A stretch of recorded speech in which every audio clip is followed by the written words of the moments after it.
What's up, everybody? What's the Play Podcast, episode 182. What's going on? It is 7:01 p.m. Big John's going to be here in about 20 minutes or so. But before we get to Big John, there's some things that I want to, there's two things that I kind of want to address. Hopefully, everybody's day is going well. Shout out to my people out there. Shout out to the chat.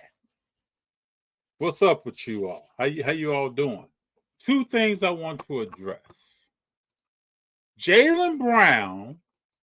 I'm trying to find the video, people.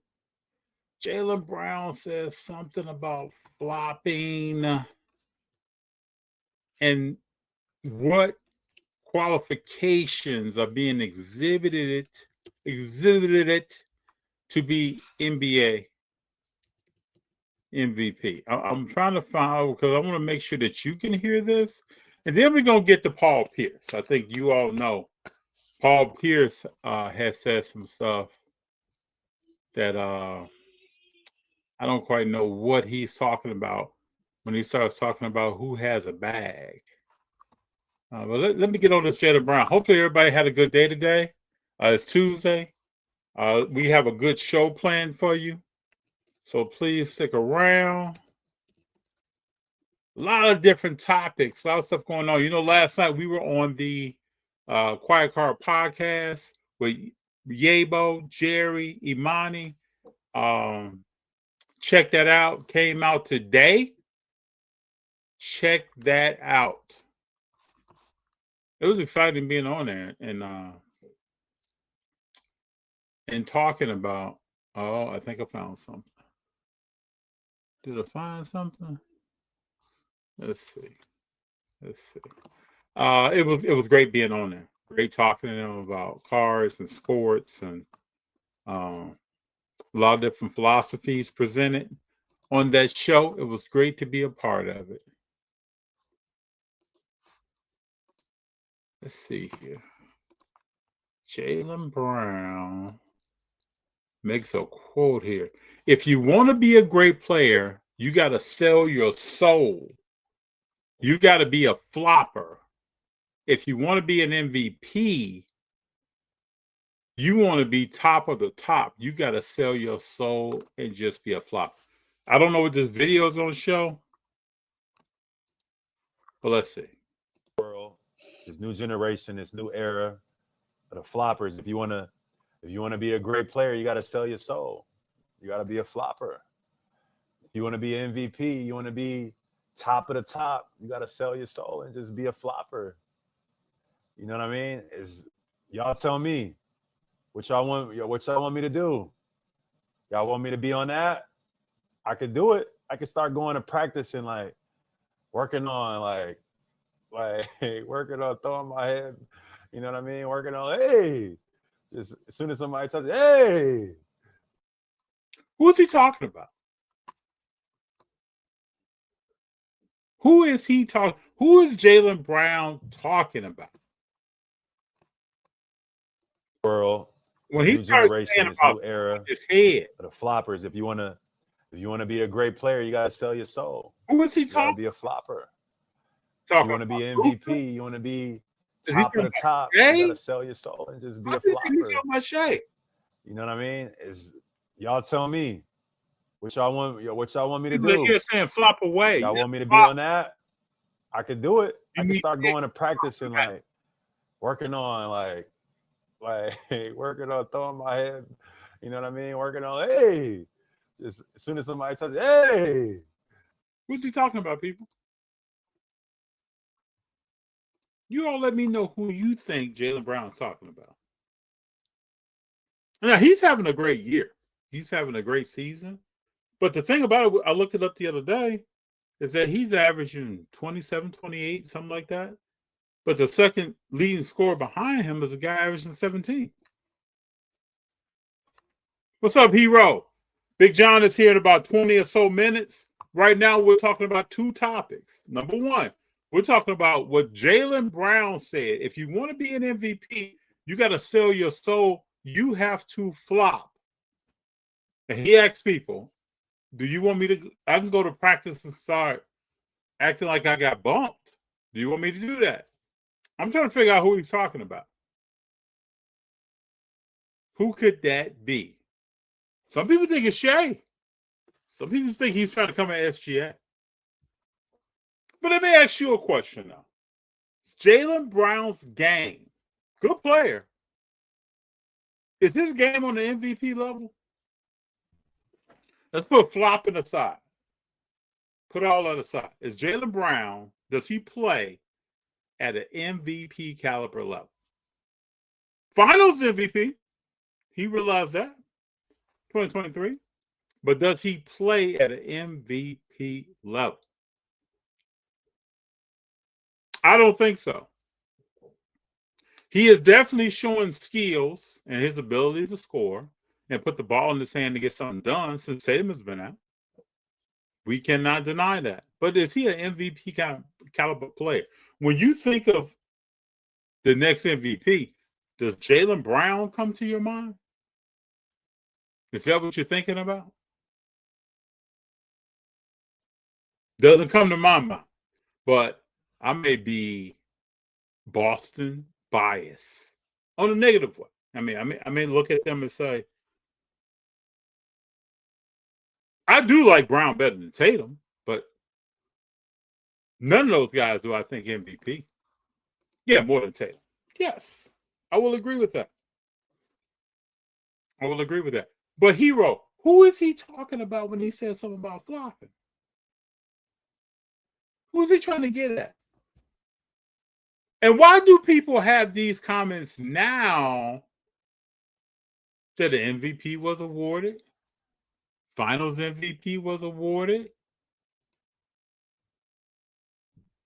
Western Conference Most Valuable Player was awarded. Why are people talking now? I remember a time not that long ago, you wouldn't hear SGA's name come up about anything. You wouldn't hear it. Now you got that war, you get that bling. And I don't remember anybody hating on Jaylen Brown. Was anybody hating on Jaylen Brown when he was winning Finals MVP? Breathing 2 times. I mean, Nobody hating on Jaylen Brown. Breathing 2 times. Nobody's hating on Jaylen. Everybody's like, man, good job. Where to get that ring and that second award right there? Nobody was hating on him. Nobody said, hey, man, in order to be MVP, I must not, of the finals, I must not need a left hand. Nobody said that. He's talking about the guy who's picking up James's mantle. Hold on. Is he talking about Luka? Hero, you saying he's talking about Luka?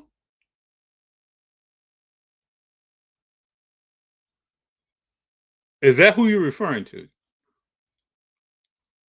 Luka's never been MVP though. Luka's right now trying to lead his team to the. I guess they're in the Emirates NBA Cup situation.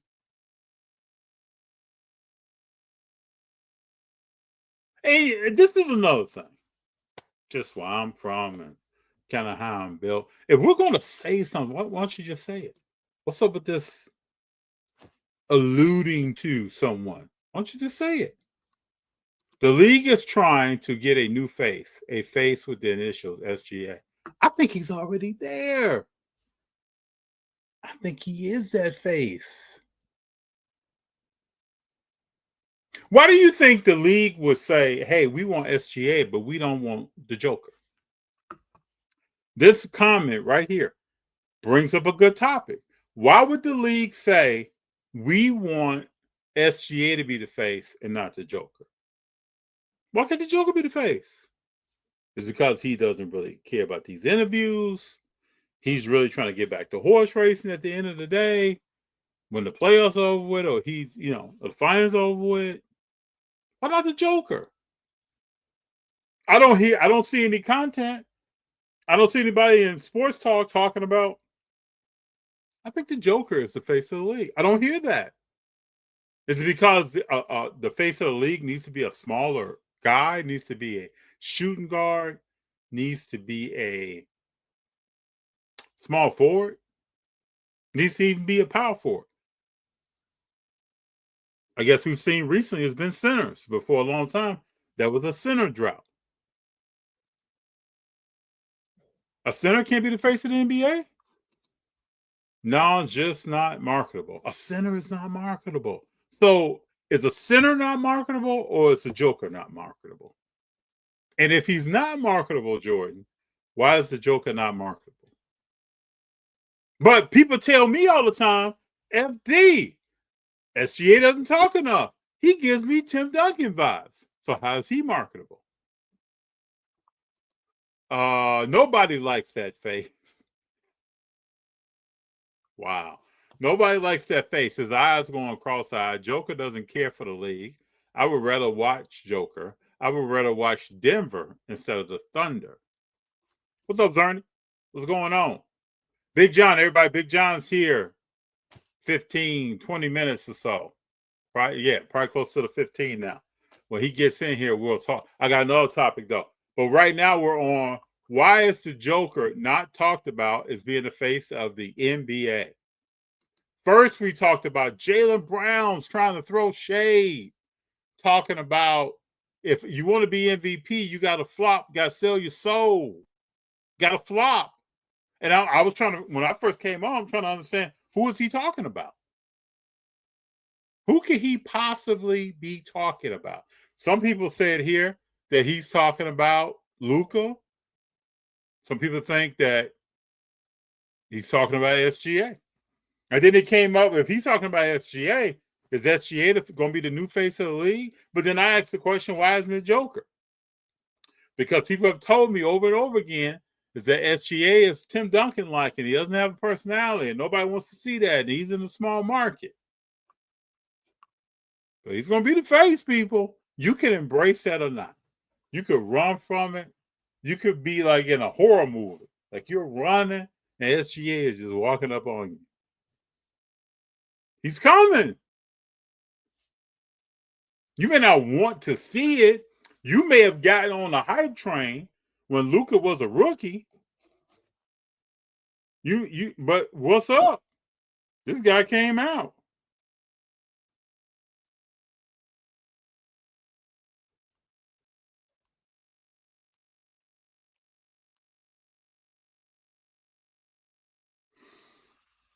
It's interesting.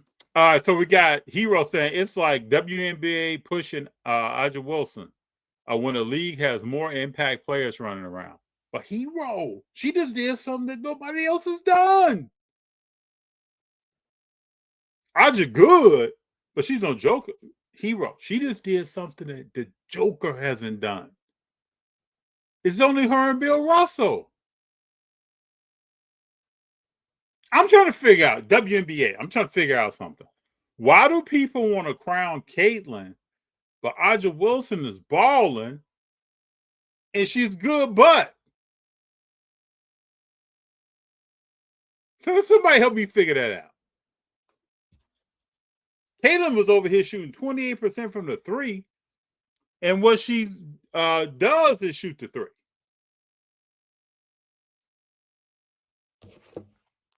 I don't know.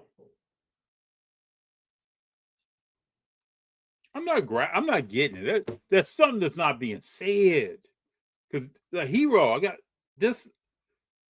You sound like you talking about Caitlin Clark. I don't know. Jordan says Joker, he's more Duncan than Patrick Ewing. Will do commercials, but sparingly. I would say that the Joker is more Tim Duncan like.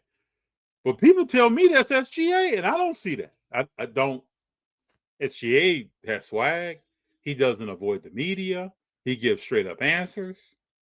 He leads his team. He shows emotion on the court, showing more this year than he has in the last 2 years. I just think this is my thought. Y'all tell me if I'm wrong. I think people wanted it to be Ja. We talked the face of the league. I think people wanted it to be Zion. Many since 2018 have wanted it to be Luka. You talk about somebody that doesn't have a personality in front of the camera when they're talking to the press. You talking about somebody. When's the last time you turned on your TV and you saw a Luka commercial? Now, am I missing something? Have you seen that? Have you turned on your TV and saw a Luka commercial? This is the only marketing that you have seen. Let me pull this up. This is the only marketing you've seen on Luka Doncic. And you know this is photoshopped. You're sitting there and you know this.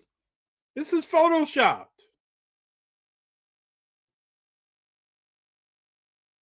You know this. You know this is not, this dude didn't come in here. This dude doesn't even look like this right now in the regular season. This man doesn't look like this. He doesn't look like this. Where is this guy? Jordan, where is this guy? Doesn't look like that. So how did he get there? Come on, people. People wanted all these individuals to be the face. But it's a dude called SGA. And let me find, I got something else here I want to show you all. Something else that's just not stacking up. I want y'all to hear this.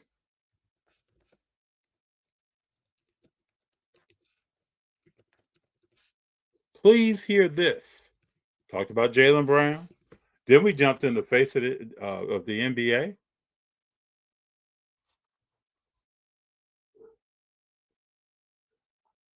Then I want y'all to see this. Hold on a minute, people. Stay with me.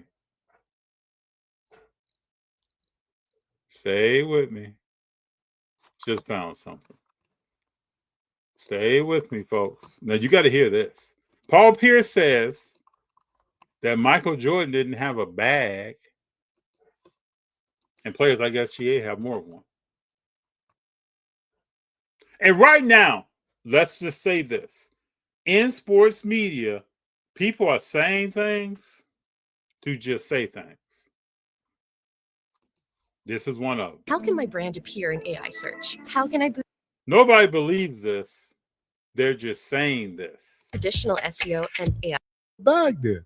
And then if I'm being honest, It's like so many different let ways me get to this do off, man. These niggas today don't even know how to score. A nigga have a move and then bring it back and remix it, and it's a bunch of that, bro. We talking about putting the That's what ball they in the call- bucket. That's what they call a bag, though. Bro, I'm talking about the essence of scoring the ball. Yeah. Jordan MJ, didn't have a his bag. bag was 1, 2, 3 pull up, 1 dribble pull up, getting by you dunking the ball, 3 ball, whatever the fuck, The spin, greatest of post all shit, time. however you want it, Lord. Man, y'all sound crazy on here, I man. think a bag is based around your Man, handles. man, what are you talking That's about? what the internet feels like it is, and that's why I wanted you to set the Man, criteria. listen, of what man, you I think feel a like it bag is. they say is All based these around your niggas who handles. got a nigga and beat him and then remix it, bring it back.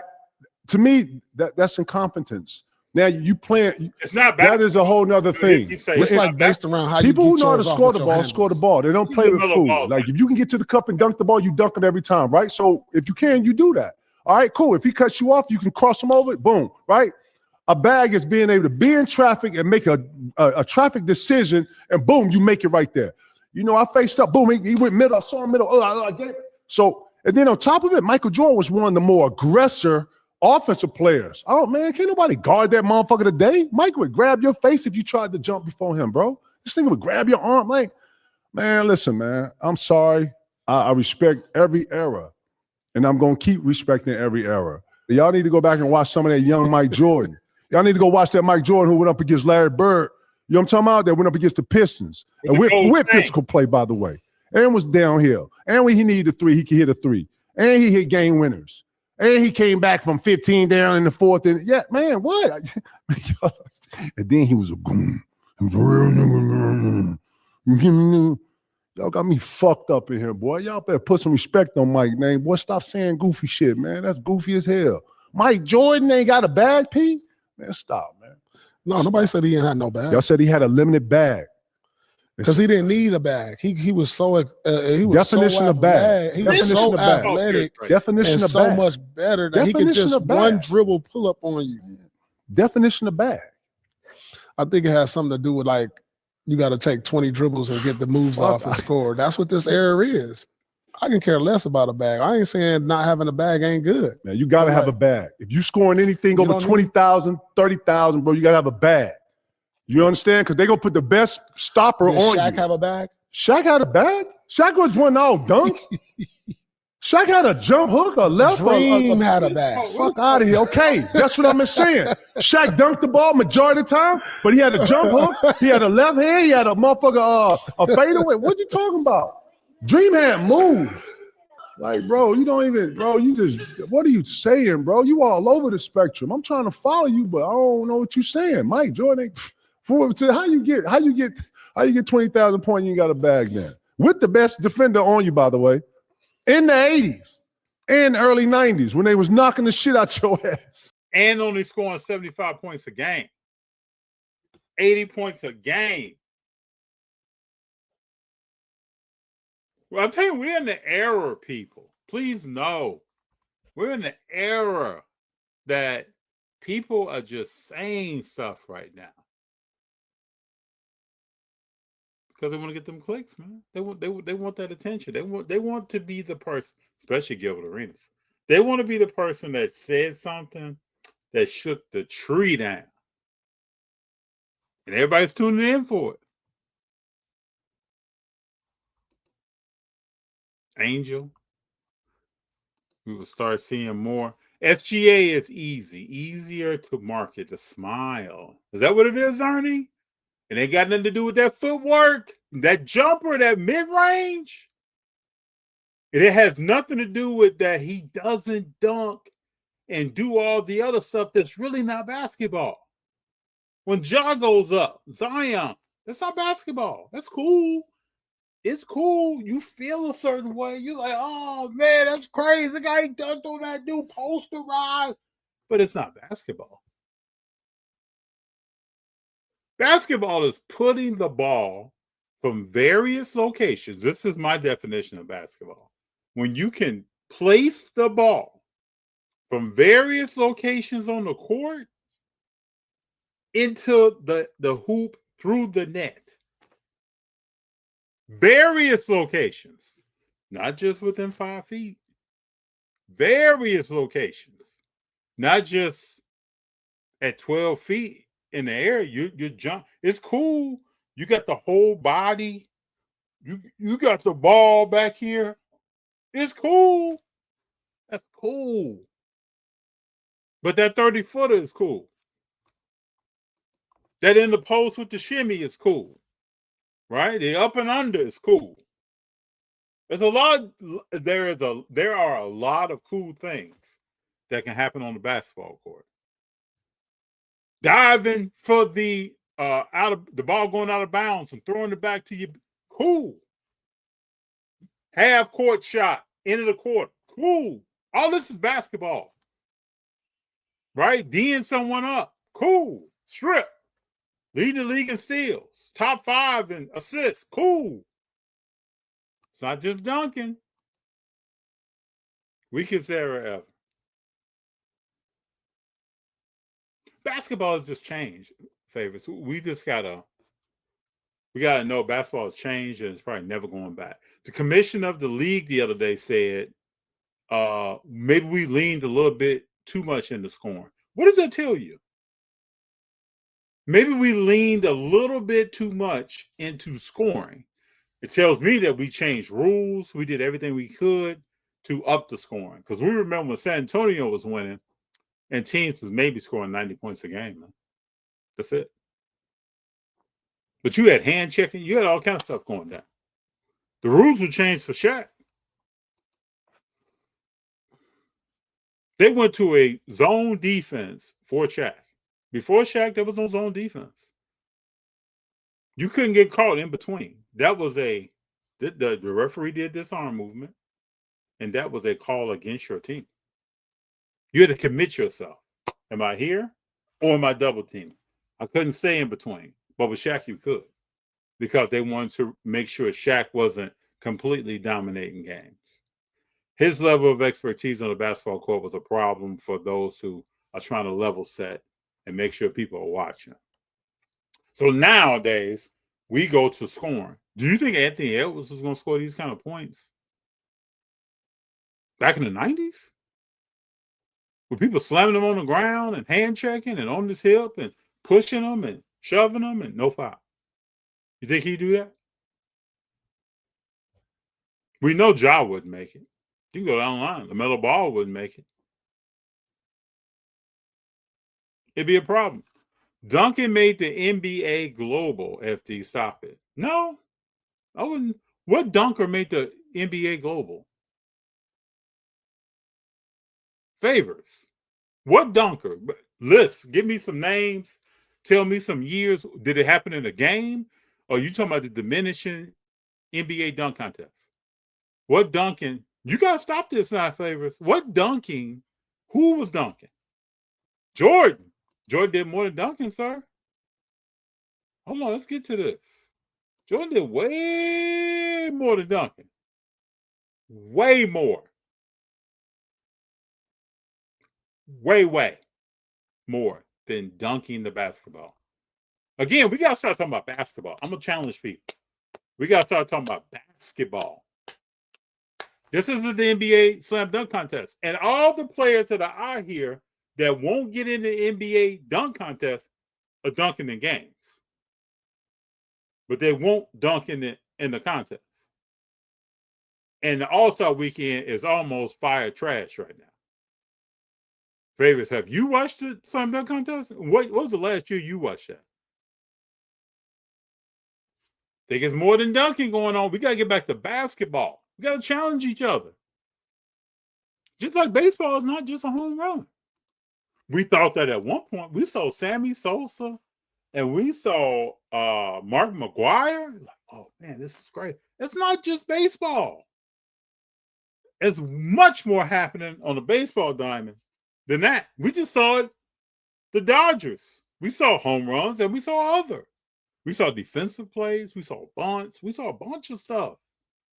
That's baseball. Basketball is not just dunking. This is the ESPN era. This is what we think. We think basketball is just some dunking, man. Just, oh, wow, posterized.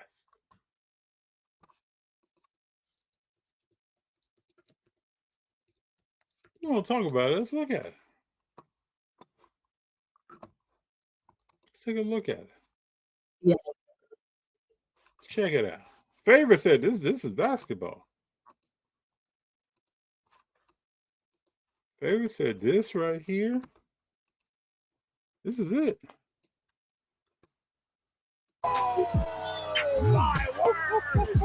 Holy cow! That's crazy, man. Wow. Jackhammer. Look how far back he cocks it. Look at That's crazy, man. I'm shooting 19% from the three. Posey will defend. Wow. LeBron James with no regard for human life. Part of the game, 82-74. not the whole game. By Kersey. It's a 3-on-1. Wexler, yes, and it counts. Got caught right. If not, this dude right here would be a Hall of Famer. He's And he's not. again somehow. Jailbreak for the Raptors. Counted 4-on-1 up top. Wade from behind takes it away. By the way, somebody said the other day that Vince Carter had more bag than Michael Jordan. We're in the era, people. This is an era of nonsense. Chalmers. Oh, dang! Whoa! Now it looked like he jumped out of the fence. Hang on, this good. Oh, my goodness. Gerald. Feels good, right? Feels good. Get you all. Man, they dunking, man. Who dunked to win the game? Who had a last second dunk? Sure, throw one in the chat. Let's pull it up. Who had a last second dunk to win the game? I'm gonna sound like Herb Edwards. Who had a last second dunk? Doesn't exist. Scottie Pippen. Scottie Pippen would have blocked. Scottie Pippen didn't have. Who had a last second dunk? Favors, let me know who that is. What game was that? Let's pull it up. Athleticism is what made the NBA profitable, not fundamental. Favor, how long you been watching basketball? And when you say athleticism, are you talking about verticality? You talking about dunking? Or you talking about the Hakeem shimmy? You talking about Tim Hardaway's crossover? What are you talking about right now? We can't use these terms here, people, because we're going to dissect and break down. We can't just say athleticism. Define that. Because they're different. I know I've known some people personally that could run a route, could do a jingle jangle in a NFL combine, and vertical is very average. So what is athleticism? Carter was phenomenal. He just didn't have that mindset. If he had that Kobe mind, he would have been one in every scoring category. He's probably the best player I've ever watched. Let me just say this, and I've been fortunate to be blessed to be around long enough to watch Kobe all of his career. Didn't come in year 5, didn't start watching in year 8, didn't see what was up in year 14, watched the whole thing. From the time he got drafted on draft night all the way to 60 points. Saw the whole thing, was around, looking at basketball, watching it, watching the finals, watching when he didn't go to when he went to the playoffs and got put out, watched the whole thing. How long in Kobe's career were people talking about mindset? When did the term Mamba mentality come about?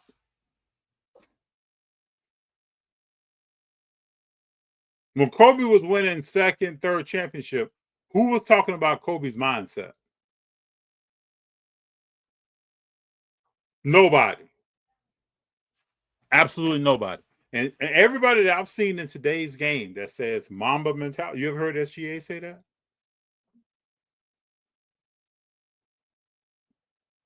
I haven't. Every player that I've seen say, I'm going for that Mamba mentality, they don't have the Mamba mentality. They don't. Anthony Hardaway dunked to win a game.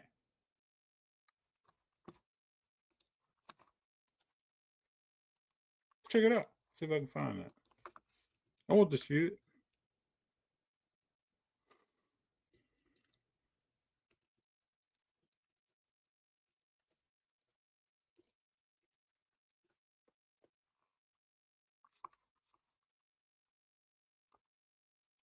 I'm looking.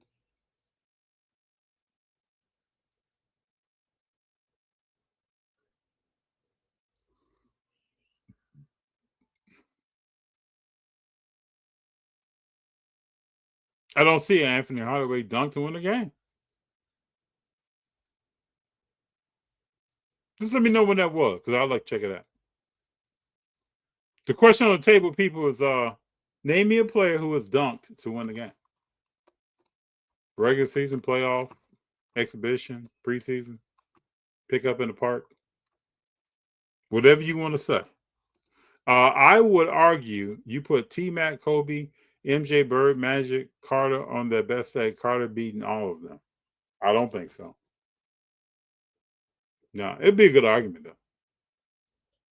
You're going to have his hands full with T-Mac. He's going to have his hands full with Kobe. He's not touching MJ. I think Bird might be able to get him with precision shooting. Magic, he's not stopping Magic's post up. I just walked right through that. And we have Big Jon. Yo, how we doing? What's up, man? What's going on? So we went through, Big Jon. We went through Jaylen Brown saying in order to win an MVP, you got to be a flopper. You got to sell your soul. And then we went to We started talking about who's the face of the league. That came up. And people are saying the SGA, the NBA wants SGA to be the face of the league. And I'm trying to figure out why is that? Because SGA is supposed to be like Tim Duncan, doesn't have personality. But then people in the chat started telling me, no, FD, that's really the Joker. The Joker doesn't have personality. And one person said his face is ugly. Nobody wants to see that. Oh, wow. You just getting personal. Yeah. Oh, this camera's. Let me fix my lighting, and I'm going to jump right back in on that. Go ahead. Go ahead, All right. brother. Yep. So we still trying to figure some things out here, people. Still trying to figure some stuff out.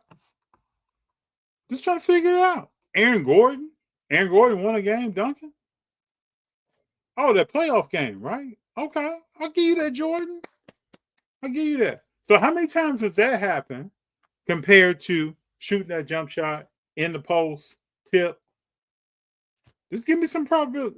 Throw a number out. How many times you seen that happen? So I agree with you. Aaron Gordon did that. Yep. How many times does that happen? So, and I'm going to equate that percentage to how potent the dunk is in basketball. I'm going to say the dunk is that important in basketball. You can win championships and nobody's really dunking. Like that. Like versus the Nets. Hold up. Who did what versus the Nets? Anthony Hardaway? Okay. All right. Let's check it out. If you got that clip, send it to me, baby. Send it to me. And again, I'm going to ask a question.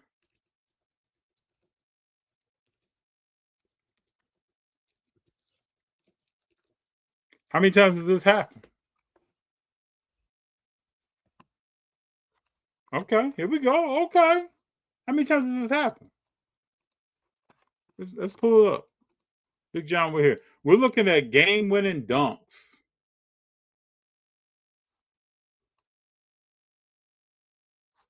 I think Big Jon's coming back. We're looking at game-winning dunks. All right. Hardaway did this. I'm seeing it right now. Where did I just see it at? Just saw it. Hold on.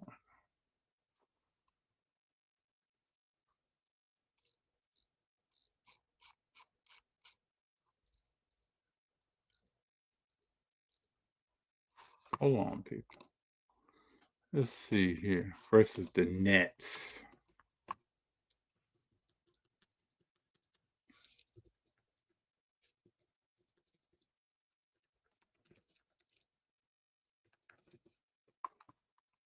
Here we go. Scott fires for three off the rim. Who's going to get it? Down to 12 seconds. The Magic will get the final shot. And it goes against Hardaway. 6 seconds. We're tied. Penny Hardaway with a good move. Slams it with 1.6 seconds remaining. Big basket for Penny Hardaway. So how many times have you seen that? All right, we back. All right. Big Jon, how many times have you seen we pulled out Aaron Gordon and Penny Hardaway versus the Nets? Aaron Gordon last year in the playoffs. How many times have you seen a player dunk to win a basketball game? Oh, not often. Very low. But some kind of way we think that the dunk is the most powerful shot in basketball. The most powerful shot in basketball is free throw. That's boring, Big Jon. You just standing at the line shooting. And then I asked the question, Big Jon, when did you first start hearing the term Mamba mentality or hear about Kobe's mental strength? What year of his career? Was the last three? Yeah, there you go. But before that, the dude was just balling out, right? And before that, he was ball hog. Yeah, right? Teammates didn't like him. Nobody remembers that. Nobody knows anything of that. Didn't exist. He was an a-hole and he was a ball hog. Nobody knew that though. Nobody's gonna talk about that now. Big Jon, I need you to help me help FTC the light. What am I agreeing with you? What are we talking about?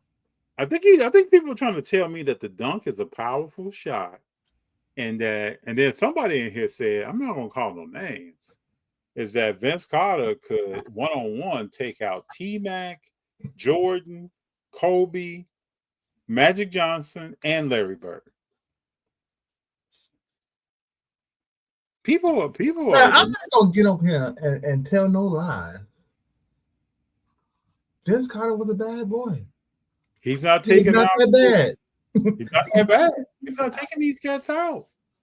I don't know what people are remembering. I think we're talking about dunking, and then people are getting in their feels about dunking, and then they're gonna put Vince Carter as that dude. He was a good dude. Curry changed the game with threes. No, but the 3-point shot. This is what I'm getting at, Jordan. I defined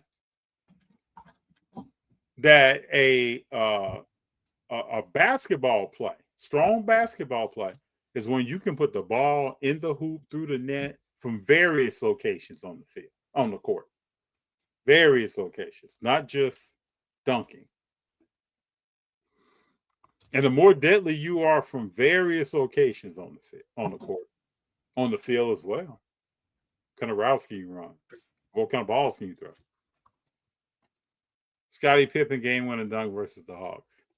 Okay, so we got 3. We got 75 years of basketball. 77. We got 3. There's four shots in basketball. There's a dunk, layup, mid-range, 3-pointer. What are we really talking about? Which one is? I think you're trying to say that the dunk is. Listen, the dunk and the 3 are your highlights, right? Dunk, 3, crossover are your highlights. Yes, that's what makes the ESPN Sports in the top 10. You know, mid-range only makes it unless it's a game-winning, game-time, big moment of a shot. But as far as the current NBA values the 3-point to most teams' detriment. Yep. You see teams shooting 50 to 73 pointers a game. Mm-hmm. Like, I think Boston last year goal was to shoot 45 threes. Mm-hmm. Even if they were hitting 18 of them. Yep. But people have been conditioned. It's like when you get that drip of water and you come back and do anything to get that drip of water. People have been conditioned to elevate the dunk. Anyone can beat anyone. No, I don't believe that, Jordan. No, sir. Because in a one-on-one situation, I tell you right now, I might not take Michael Jordan against Michael Beasley in a one-on-one. You never know. Especially if it's a 3 dribble, is a 3 dribble maximum one-on-one. I didn't know we had this conversation. Shaq.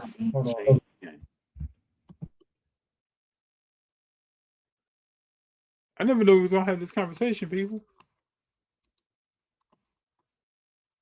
At their peaks. No, I'm on the valleys. I'm on the climb up. I'm on the way down. I just don't look at a player at their peaks. No, we're not doing that. No. Carter was just a different animal. The league was lucky he was down in Toronto. Hero, are you living in Toronto? Carter was a great player. He's not on the level that you're talking about. Favors. He changed the backboard. All hoopers know this. Jordan Brown, no.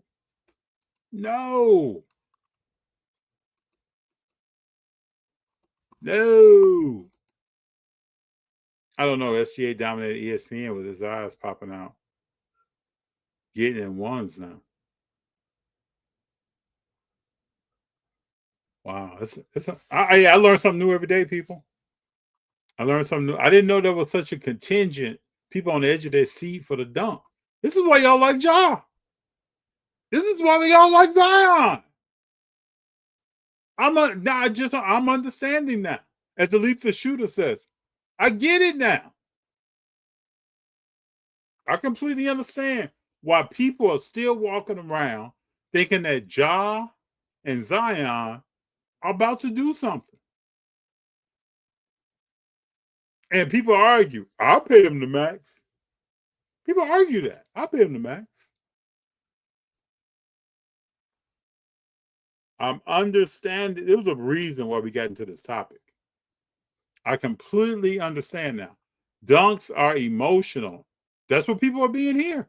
I'm talking about basketball. Basketball is not just emotion. That's why we talk about bag. That's why we talk about skills. That's why we talk about handles. Everyone cannot shoot threes. You can shoot them, but you can't make them. Maybe your statement is correct. Everyone can shoot threes, but they're not going to make them.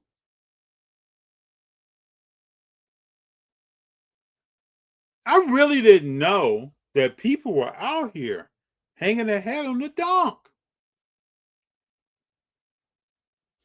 Wow. It's better to know this than to not know, though. So this is why when I say, hey, that's not basketball, people are like, what are you talking about? It's on a basketball court. That's not basketball. LaMelo coming in, dribbling a foot inside the three-point line and taking 2 steps back and shooting with 22 seconds on the clock. That's not basketball. But people think it is. People think that's cold, man. Man, that dude cold, man. He's shooting 20-something% from the three. That's cold. It's not. He's going to find himself without a team, coming off the bench. There's going to be a lot of things. Threes watered down the game more than dunks.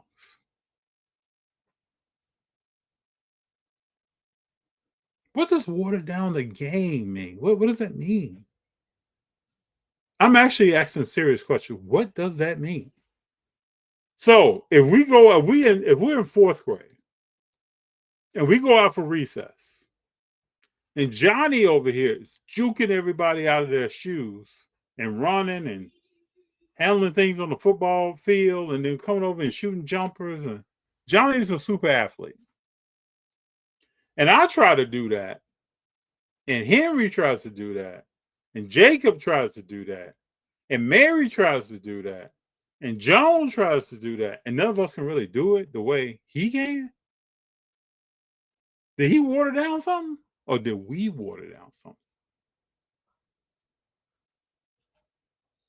Y'all tell me. I see players like the stock market. Oh, now I'm interested in this comment. Carter stock reached a peak beyond his airness. Did it sink further? Yes. So hold up. You're saying that, man, I'm having conversations I never thought I would have. Are you telling me that Vince Carter's peak was higher than Michael Jordan's?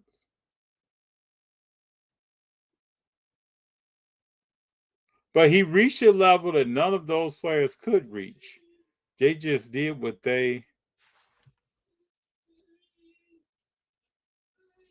did better for a long time. Are you really telling me that Vince Carter's peak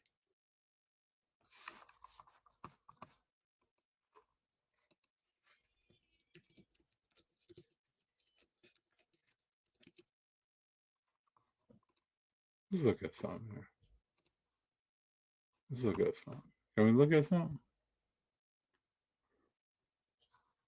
Please, let me break this down real quick. Are you telling me that Vince Carter's peak, I gotta get a visual on this, is it was greater than Michael Jordan's?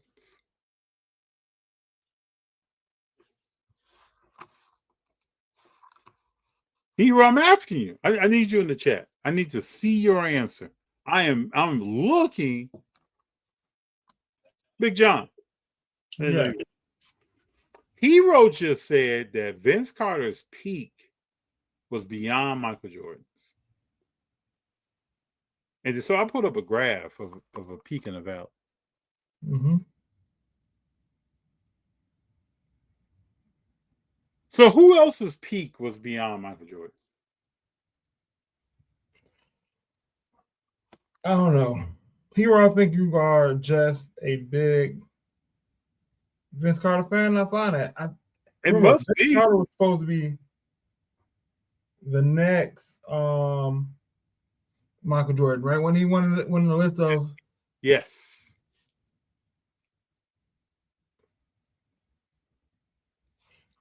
Hold on. Carter's best day beats anyone in name. But wow. Okay. I can't. Then I can't. At that point, I can't even continue that conversation. I gotta let you ride out with that. But I gotta put gas in your tank and wish you a safe trip.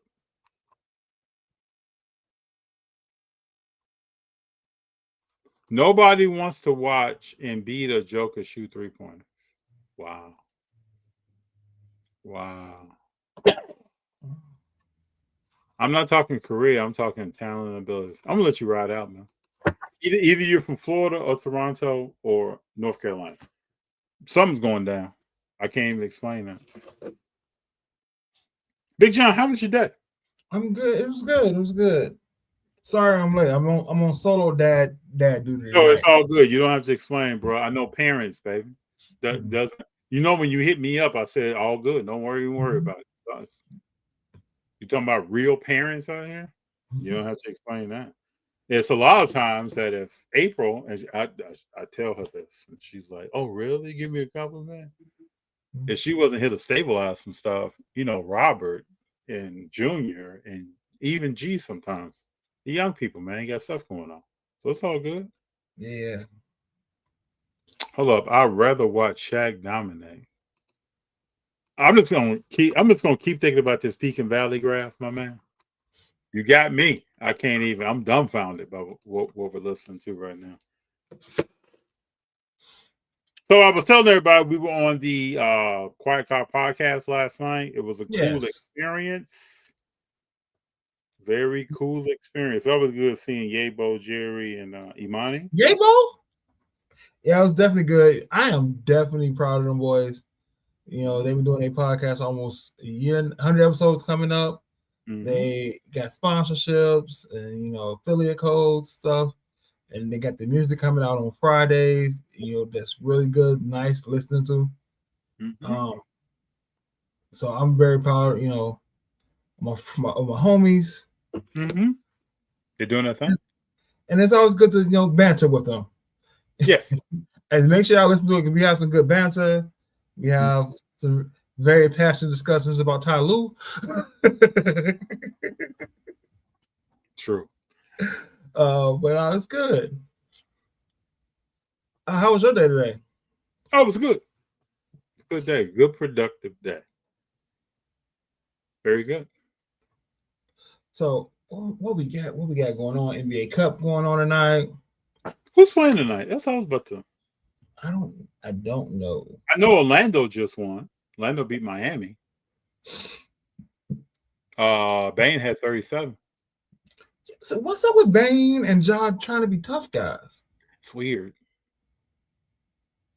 Like I said, maybe you meet with your team ahead of time and they're like, hey, you just coming in here. There are some roles and some gaps that we have and we need an enforcer. And you're like, I can do that. Maybe that's what it is. It's not going to work long term. No. It's not working long term. And like, you know, when he came through and tried to we got the Raptors and the Knicks on right now. Tried to shoulder chip Cade Cunningham, and Cade fell into the trap, trying to push back and all that. If I was in the league, man, if I was someplace, and I even did some of this when I played on my level, I would be just like when the fan told told SGA, you got to stop flopping. I would just smile. Okay. You're not getting me riled up and pushing back and shouting and putting the fist. I'm not doing all that. I'm about to come out here on this court and handle that business.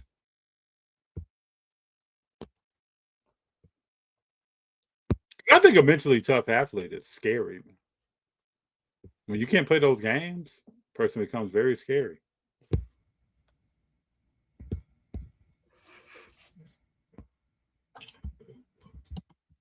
Do you think? I know we talked about this before. Thunder is 23-1. Do you think they can beat 73 wins? No, I don't. I don't want them to go for that. No. I didn't say one. No. I didn't say one, Big John. I'm talking about will they do that? No. Why do you think they won't? Mainly injuries, mainly then secondary game planning. I think this is my thoughts. I think the OKC Thunder are going to win 75, 76 games. That would make them the greatest team ever. If they win a championship. We were a championship. You win 76 games. You are the greatest regular season team ever. I think it's what we're watching, man. You don't believe yet? That's what we're watching. No. Wow. I don't think it's the greatest team ever. Big One John, of top 5, maybe. But when they get prove it. when they get to that 77 win, though, or 75 or 74, or even if they tie 73. Man, you tough sell, man. Listen, they get 70, they definitely. But to me, the depth they have, they may not see some of these injuries. Shea set out the other day, still won by 30 on Utah. 25, something like that. We'll see. I believe. I feel like he doesn't have the look the NBA wants. What are we talking? Hero. We gotta take time out. Hero. We gotta take deep breaths. We gotta go get some water. You got some water? Put some cucumber in it and maybe some lemon.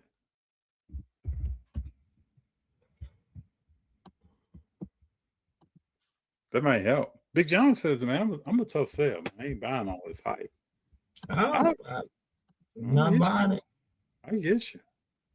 Did you think Golden State was going to do it? Nope. I did. I thought they would get. I thought they were actually going to win a championship too. So I was all in there. So Rich Paul said that the Lakers aren't a contending team for the title. Is he saying that because he knows LeBron's already out? Or is he assessing talent?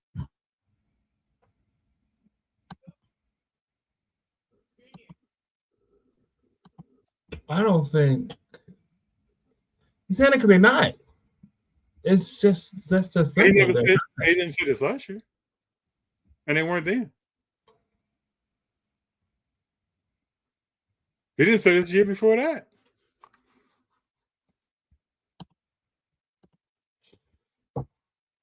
My thing is, they're not.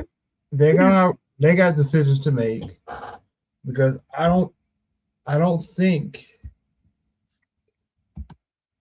if Austin Reeves makes a All-Star team, they got real decisions to make. Oh, you mean like pay him? Yeah. If you pay him, dude, you're Brock Purdy. You're in a Brock Purdy situation. You know he's not playing well, right? Nope. And people say, oh, man, that's injuries. I mean, you can show up and play well for a given duration of time and get paid. We've seen this before. I just think if you pay Austin Reeves a long-term contract with some serious loot, it's going to be a problem. What are you researching over there, man? What you checking out? I don't think doing some things on Cardilla Pro as we talk and look up some stuff. Sorry. No problem. So the thing with Austin Reeves and trying to pay him is that the money you're going to have to pay him is going to seriously constrict roster build. And especially if you have LeBron James on that team at a $50 million clip. Oh, LeBron's not going to be back next year, man. That's why he's in the corner joking with the other team. again, if this new ownership can do what they do in baseball and find creative ways to move money that are legal to the NBA CBA, you know, they can tie Boston for championships as a franchise soon. So I was thinking about Giannis, LaMelo, Ja, Zion, Kobe White, Kuminga, all these people that are on the trade, AD, are on the trade, block. And I'm thinking for every one of those names, I think it's gonna require a 3-team trade to get a deal done. And 2 of those teams are going to be losing. 2 of those teams, but to feel like you're not, it's got to be a 3-team trade, right? Because to get Giannis to whatever team you want to go to, whether you want to get him on the Lakers, you want to get him on the Golden State, you want to get him in Miami, you want to get him in New York, there's not enough star power coming back plus picks from one team.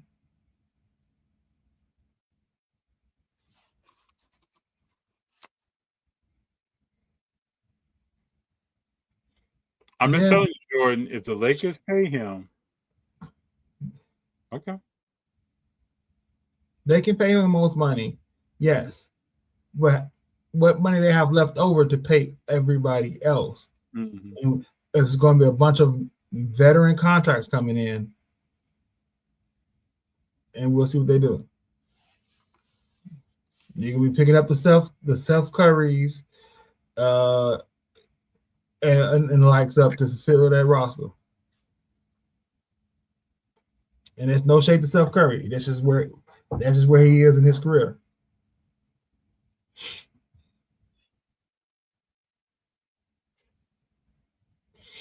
Oh, but no. So back to what I was doing. I decided to see if I could end this year with a bang and start next year off with a kaboom. I started my eBay store. So congratulations. I started at the store and they paid for that. And then I signed up for Car Dealer Pro. So all afternoon, I've been just trying to figure out a system that works best and quickest to get things loaded. And so far, trial and error so good. Almost 70 cars loaded in a couple hours. And it's all just paper through the scanner. So just trying to figure out what works, what looks best, and before I put some more things out. So the cars you put up there, when you take some to a show, what's your system to making sure you don't sell in person and online? That's what I'm working with right now. Like right now, it's just all doubles paper Topps basketball. So I already have all the rookies in a dollar box already. Well, these are all the doubles that I'm putting out. I got a separate box for everything that's online. I've been moving cards to the side that's like silvers or some color variation to put in a dollar box. They're not worth. I'd rather have them to catch somebody eye in a box than have them on eBay because they're just dollar cards. So just trial and error. This is big, Big Jon. It is. It's trying to upgrade and be more efficient, right? And get better at things. I hate taking pictures with my phone. That is what I hate. What's up? PSA foolery? You want to jump into that? We can jump into that. Let's jump into that. Since I think I see this as one way. It may be an unpopular way, but you kick it off, Big Jon. What were you thinking? All right. So with more information, listen to this podcast. And I think PSA screwed the pooch. No ifs and buts about it, right? Yeah. There's no way I'm supposed to be able to accept an offer for my cards, and then they get under review because I complain about it, and not get told they were under review until after the grades have been changed to a PSA 10. Right? That is if you take it at face, if you take PSA, Nat, Turner at their word, if you take the word of the person complaining at their word, is the guy sent him in, got a card 9, accepted the offer, made a post about them all being 9 and feeling ungraded. Somebody at PSA saw the post, they got regraded, looked at it and regraded, and got 10s. But he'd already accepted the offer from whoever about. So PSA doesn't. PSA is not the one buying the cards when you get an offer. It's an approved buyer, third party, whatever. They said that when they came out this program. It's been consistently said with all the offers. It's not PSA themselves buying it. So take that out. The problem is, the person accepted an offer, then they went under review, and y'all changed the grade without notifying the person who sent them in first and, hey, we messed up. You didn't notify him until after he complained again and said, hey, how these are at PSA 10 now? Because you kept the same cert. The fact that they kept the same cert makes me think it's not as nefarious and conspiracy as you would think, because if I'm going to do that, I'm going to change the certification. If I'm going to do it, I'm going to do it all the way. I ain't going to get caught. I know how smart and quick people in that is. I'm not going to get caught. On the flip side of if I'm going to do that, if I'm going to make some profit and margin on the low, if I'm going to launder some money on the low, if I'm going to do that, I'm going to do it with Pokemon. Right? Because Pokemon don't have numbers. It's Pokemon to the eye. There's no different from card to card to the eye. Right?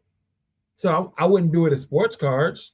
You can't change, because the sports cards that I work for money, besides Kabooms, Downtowns, are all numbered or one-on-ones. So I'm not going to risk that part of trying to make the money in, but I'm going to do it all. I'm going to do it with all these. I'm going to do it with all these that look alike, right? Whatever I grade 20 of these, they all look alike. You won't be able to tell I changed the grade if I change the cert number. So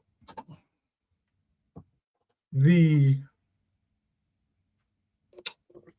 logical side of me wants to believe the fact that's presented. But do I think unless I hear more people saying this happened to them with proof? Because this is the number one thing that everybody was concerned with. You're grading the cards, you're buying them back. Who's to say you don't buy them back and grade it? Because guess what? 90% of the hobby will do that. It's a 9. Oh, I'll buy it back for $20. And next year it's a 10, 2,000. Right? 90% of the hobby will do that. And that's why it was the first thing that everybody talked about. What if they do this? It's the easiest thing to manipulate, and it would be easiest in Pokemon. Very true. So I'll see this as a process problem. Yeah. You should never be able to dispute something, get an offer, dispute, and then the offer is accepted, and then the card is regraded. Like that, those steps should never happen in that sequence. Nope. And they need to make sure that those steps don't happen in that sequence. And as soon as I heard about this, that's what I thought it was. So we say conflict of interest. I don't look at this as a conflict. We say those terms. I don't look at this as that. I don't see it as a conflict of interest. I see it as bad communication, bad process. If it's just this one thing, bad process, bad training, they messed up. They own their mess up. Yes. The fact that The fact that people are and group submitters are saying they're no longer going to group submit with PSA and hurt their own personal business over this one incident is more outrage over this than it was Proberstein shield building. I also have a stopwatch on everybody that I've heard say that, and I'm gonna see how long it lasts. Yeah, we'll see how long it lasts. Mm-hmm. Like, becoming a new grading company is hard. Mm-hmm. Grading is hard. Grading trust is hard. Also changing internal processes, not easy. Well, we talked about this last week with Jordan. It's not easy. You said you were like, "Oh, they're good. People are being trained. People are being trained." If it's in my world that I live in, where the training is a 5-minute video, then go do it. It's not a 5-minute. You're gonna have issues. There's no 5-minute video to grade a card. Hey, you say that, FD. It's not. You say that, but we don't know what that training is. Nobody gonna work. Nobody. You haven't even heard former PSA players say what the actual training was really. Like, what is like? How many weeks do I just grade test cards? Do I just grade base cards and test cards? I would think that's grading. I would think that's review by somebody. I would think that's training. There's a whole process, man. So with that being said, that means the person that graded this graded it a 9. The person that reviewed it agreed that it was a 9. Mm-hmm. And then the person, and then the end user said, "No, I don't think so." And then you go back and say, then you come back and say, "You know what? Those two people were wrong. Yeah, we are right. It is a 10." Yeah, when there's human beings involved, this is going to happen.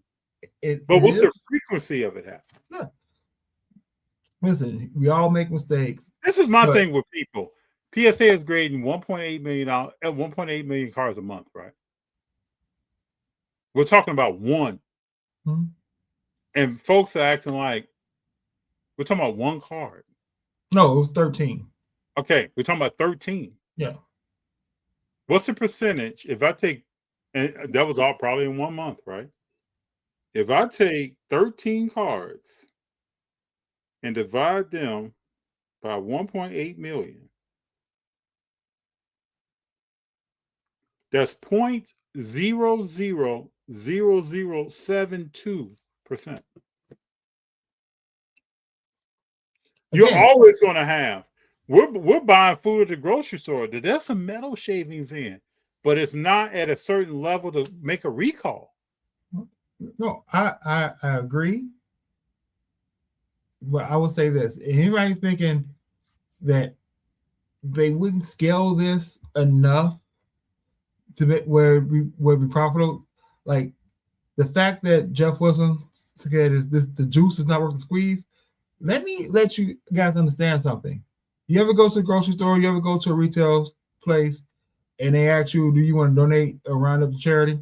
I just did it the other day. Just asked me at the grocery store the other day. So that money's supposed to go to charity, and in all likelihood, a good portion of it does.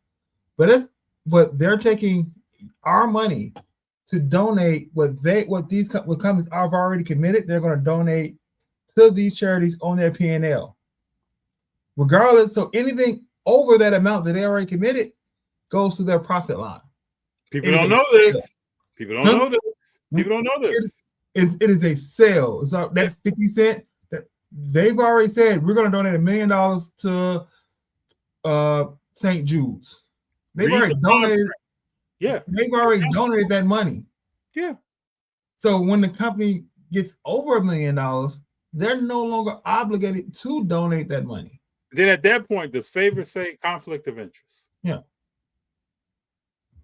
But you don't hear about that. Yeah, but my thing is, so if you think if there's not a way for this corporation to make extra money by having the cards bought and then regrading them and figuring out how to get some money from the resale, the regrade, in a scale up to scale, if there's a way to do it, they will do it. They will figure out and we'll do it. They already figured out that they can get more money of us by saying because it's a PSA 10, it is worth more, and now you got to get upcharged. So don't tell me that they wouldn't do this because it's not worth it to them when we get upcharged for cars based on value. But didn't we sign off on it? Because once upon a time, not that long ago, we weren't getting upcharged at PSA. Mhm. Didn't consumers sign off on it? Yes. We signed off on that. We could have said at that time, oh, hell no. We're not doing that. But just don't tell me that it won't be done and just so you know, any public trading company, any company that's publicly traded, their P&Ls are available online as a company. Go look at Walmart P&Ls and look for their charity donations.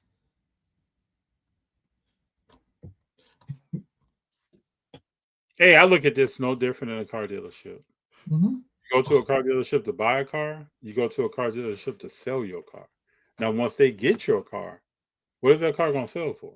Mm-hmm. And then if they get your car and the parts are more valuable than the vehicle, then it's going to be sold to the junk man. Yeah. So I saw this earlier since talking about cars. Do you know why Nissan Altimas are viewed as the poor people's car? Why is that? Because a long time ago, Nissan Corporation figured out that they could make more money by selling a lesser vehicle to people with bad credit and selling the subprime loans to creditors and investors. There you go. Subprime means people are higher interest rate. Yeah, so I can tell you. So instead of making $500 on a 14% interest rate, I can make $4,000 on a 20% interest rate or 30%. And I can take quality out the car and reduce my operational costs of producing the vehicle and amp the price up.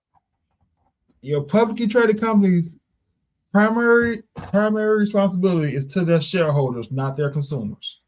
Just like in your favorite league, the commissioner works for the owners. Yes. I hear people say all the time, why is this commissioner doing this? Because they work for the owners. They don't work for the players. Nope. As much as they can be a player's commissioner, they work for the owners. False work. I mean, so just a little. Hey, for all the people who say they wouldn't do this, don't be so quick to say they wouldn't do it because they figured out how to make marginal profit, or it's called SOP, services as a product, right? You think about Microsoft Office used to be free. Then it used to be just pay to own it. Now it's a service. Now it's a service that you pay yearly for, or or 1 month or a lump sum for, but you get less features because you're not paying for it. But if I give you something free long enough and I build up brand equity, you damn sure gonna pay for it. Yeah, because I'm so used to using it. And it's a part of everyday work life. Things the amount of people on a daily basis that I tell that if if you can't afford it, you can just use Google Docs. I don't know how to use that. The same thing as Microsoft Office. You just type. They just don't want it. They just don't want to do it. So I'm looking at Jim now that we're talking about this. Mm-hmm. CGC is number 2, right? Yeah. Now they up their prices. Is that gonna last long term? We shall see. They're upping their prices. So that goes back to what we were just talking about. Why are they taking their prices up? Don't be surprised if there's another service soon that's charging you for your grades. We've seen PSA, it works. It actually builds brand equity. It makes people value your cars more, your slabs more, because they pay more for them. That's just economics 101. I'm gonna charge you more at the show. I'm gonna charge you more on eBay because I paid more for it. But I just don't know if I see CGC. Maybe I'm wrong. There's some CGC slab loving people out there. You probably would say, FD, you're wrong. You're absolutely wrong. So what SGC took in a total of 35,000 cards last month, November. How much longer is that gonna last? When is end of fiscal quarter 3 next year. Okay, so you're talking about 1, 2, End of the 3. year, basically end of the year next year. So does PSA just go ahead and reslab them thing? So my thing is, if you got a Babe Ruth 3 in the SGC, what is that going to be in PSA? Well, because even if we match the grades, we've taken your car value up. Mm-hmm. Now that's going to be interesting to see, sir. Brace yourself, because it can't become a PSA 2. Not on these high value cars, it can't that just cannot happen. Then you really gonna have an uproar. And then what do you do if somebody keeps that SGC in a slab 6 years from now? What's the value on that? This is gonna be the same way with Beckett. I think about some cars I have in Beckett slabs. If Beckett is gone, what are their slabs worth? Do they lock in at a certain level, or do people think less of them? Do people want to cross them? Some questions. It was all good just a week ago, as they say. True. It's impossible for PSA to be transparent with their new process, but they don't have to be. It's not impossible, but they don't have to be. So we can't give them the benefit of the doubt that their past history not informing us about changes with the grading center. Favors, let me just ask you this one question. I ask everybody this when they go on and on. Who you grading with? Just tell me who you grading with. Yeah, I'm ready right through this. Are you grading with SGC, a tag? Are you grading with Beckett, CGC? Let me know. But I think, and again, this may be because I work in retail. It's not my job to tell you I changed my policy. I just changed my policy. Y'all used to Beckett. Nobody's doing that. Beckett isn't even doing that anymore. No one's doing that. Yeah, many times I hear, "Oh, what you mean I can't return it? Where does it say that? On the back of your receipt?" You didn't tell me that. You didn't read the back of your receipt. When you go in the it's store, not my job to tell you I changed my policy. And they keep the price of a product the same, and they lower the ounces of the pounds. Yeah. That's a price increase. Did you walk in aisle 3 and see a big sign that said, "We just increased your prices"? Or do you just reach out and buy? Shrinkflation, right? Yeah. Nobody's telling you about a process change, Favors, but I still want to know who you're grading with, because I know the letters are PSA. And listen, I'm not saying they shouldn't tell us. I'm just saying they don't. I don't think nobody does tell you they change the policy. I'm not telling you anything. They'll figure this thing out. I'm gonna keep giving you quality product returns. I'm gonna keep this brand equity up. That's the only thing I got to do for you. Keep this brand equity up. Every company changes their policy and informs you when the situation comes up. Then we can tell you, "Hey, yep, we don't do that anymore." What you mean? You just did it last week? Yep, well, we don't do that anymore. It's policy change. Oh man, those are different. We don't do that no more. Sorry. It's where we live in. And you know, just because it's PSA, SGCC, it's the world we live in. The fact that they give us notice that they're making price changes is a plus. The fact that we got notice that there's changes in the timeline is a plus, because nobody else does it. So my next question for Favors is, okay, you haven't subbed since the changes. So that means you haven't subbed in 3 months. Who are you subbing with next? The next card you ever sub, who's it going to be with?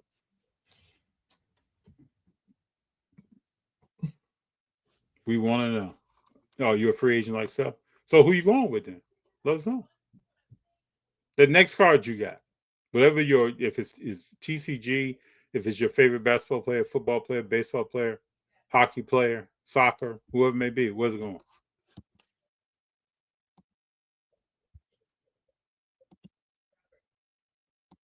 Because let's look at historically. Okay, PSA took in 1.66 million in November, 1.97 million in October, 1.55 million in September, 1.66 million in August, 1.67 million in July.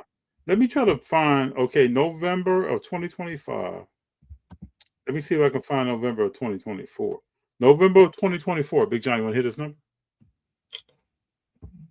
1.1 million. No, PSA put you close. 1.26 million. This year they took in 1.66 million. So how many people out there are like, you know what? That those 13 cards, I'm not riding anymore. Don't seem like a lot of people are thinking that. Or they've taken on more people that may have come from SGC, because last year SGC graded many more cards. CGC slabs look real good. They feel good. I agree. Yeah, very good slide. When they changed the design a couple of years ago, very good slide. Can I tell you what don't look good? CGC's resale value. That's what I'm saying. So favors, holla at me. Are you gonna grade? I didn't say what looks good. Type in that keyboard. I'm grading with CGC on my next card grade. You know what looks good in CGC? Becky Lynch. And Harley Cameron. Oh, let me see. Let me see where my slab's at.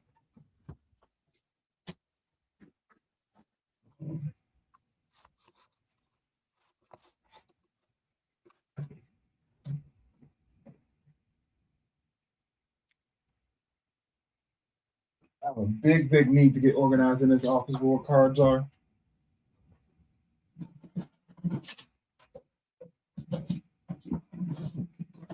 So favors, I'm gonna take it that you're grading with PSI. That's a nice slab. That's nice, clear. This is a thick card. It's a thick slab.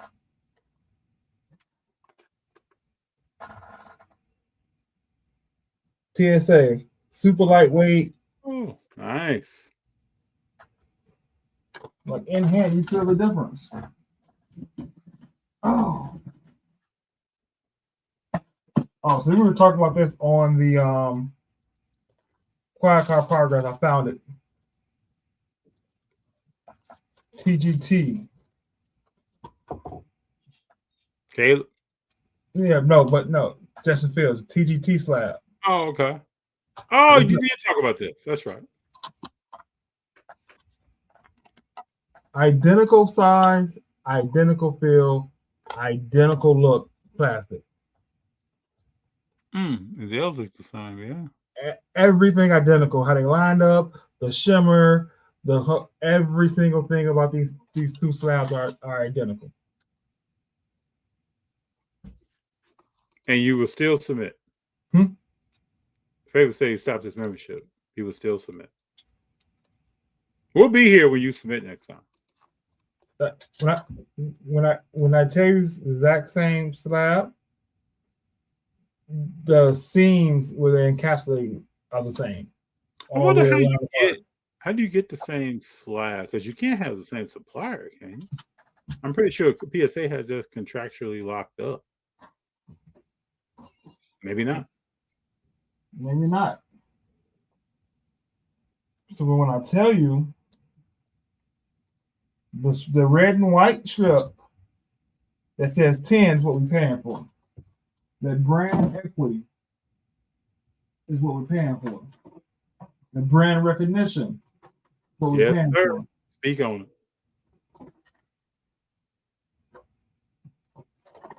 I think CGC and Tag have the clearer slabs.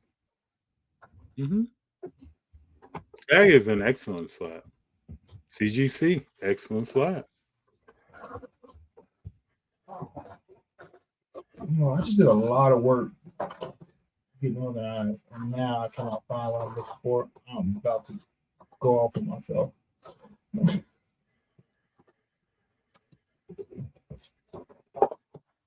too many moving parts. Well, that's what happens when change happens, man. You're doing things.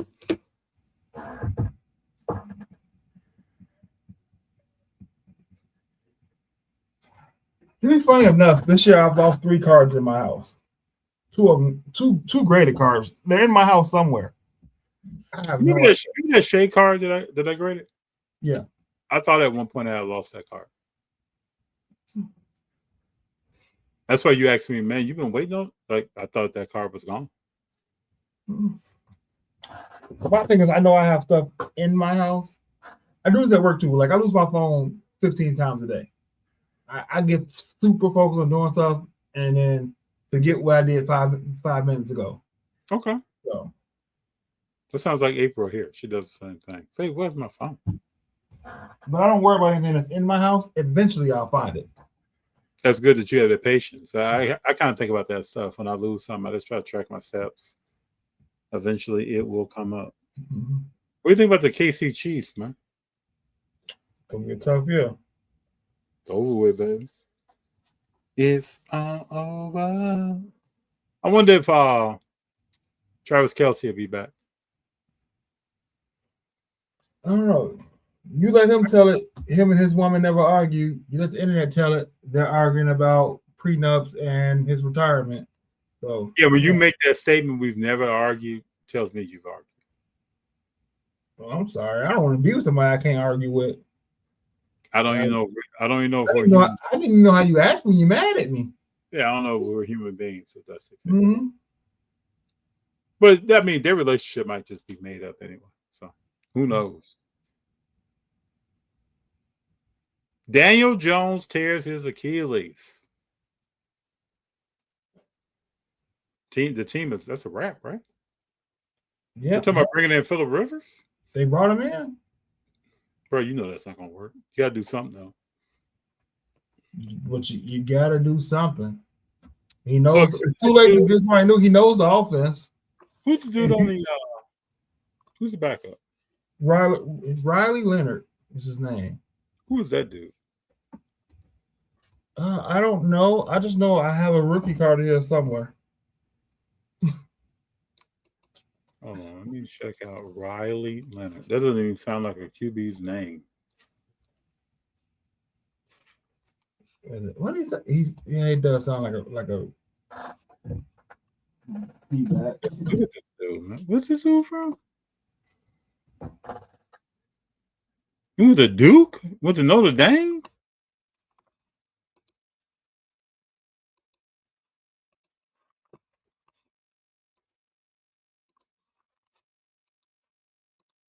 This dude went to Notre Dame.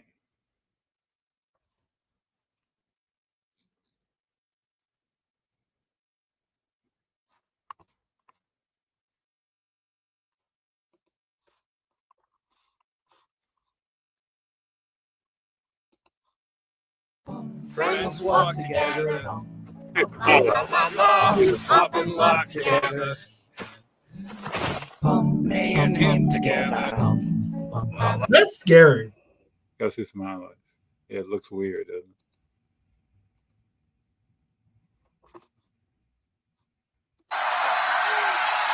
Leonard steps up, and Leonard's going to run for the score.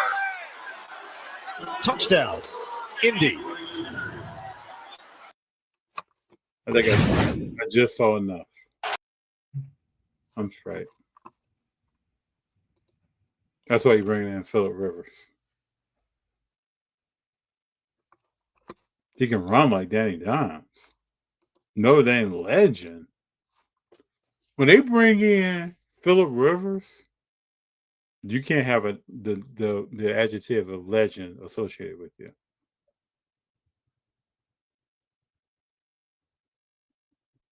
You know Phillip Rivers is not in game shape. He does know the system though. You know, apparently he's running the same system in high school, and for his high school team he was coaching. Of course he is. Yeah. Must have a dynamic quarterback and running back to be able to do that, but he got hurt. Oh, okay. Well, how did he get hurt? Has he played? How did Riley get hurt?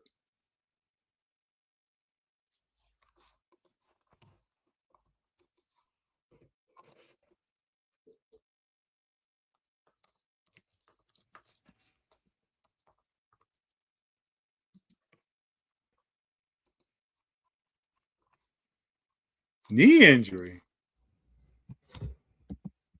Hold on, bro. You know, I don't even believe this. I don't believe it. I don't believe that at all. This was announced a day ago?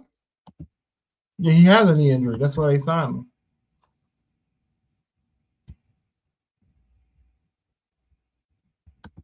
He has okay. Hold on though. Asked whether Leonard was expected to play on Sunday when the Colts visited the Seattle Seahawks. That's the hope. So this is on December 8th.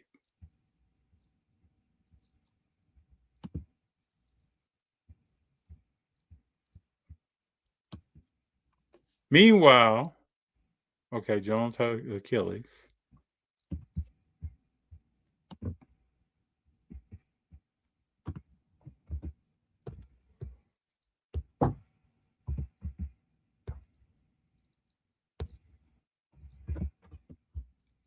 How did Riley Leonard hurt his knee?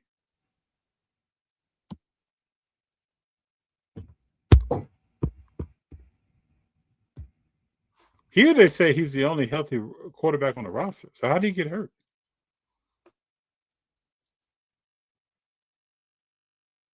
Can somebody break that down?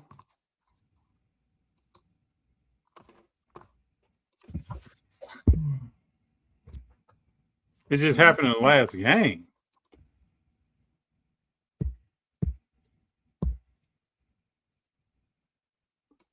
Bruh. What's up with Tyrese Halliburton being on talking basketball now? You looking forward to that? I mean, he's got to do something. Can't wait to see what he's doing when he comes back.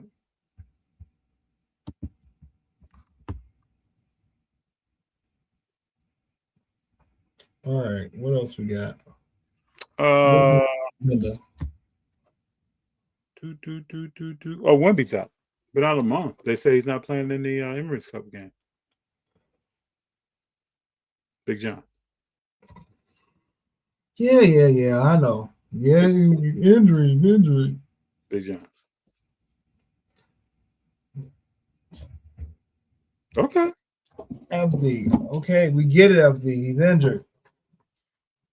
He's not just injured. He's injured. So Troy Aikman said he can't. He's not messing with Neil. Jordan laughing at me. Take this real quick. Though, right? Isn't Wemby Jordan's boy? Isn't that his dude? Didn't he say he's gonna be GOAT? I'll be right back. All right. Jordan, didn't you say Wemby was gonna be the GOAT? I didn't. Hey man, I'm just saying. People don't want to hear. Y'all want to hear it? You don't want to hear me talk about it? You may not see that guy till after the first of the year. You may not see him until January or something.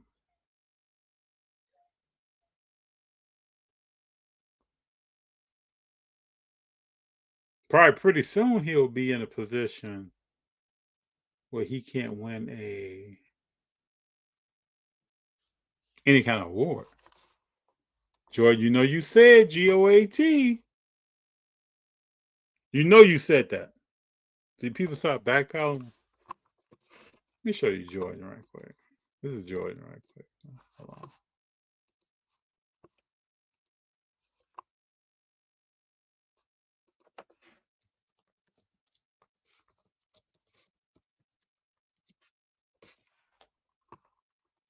Yeah, let me get my Jordan on. Jordan, that's you, brother.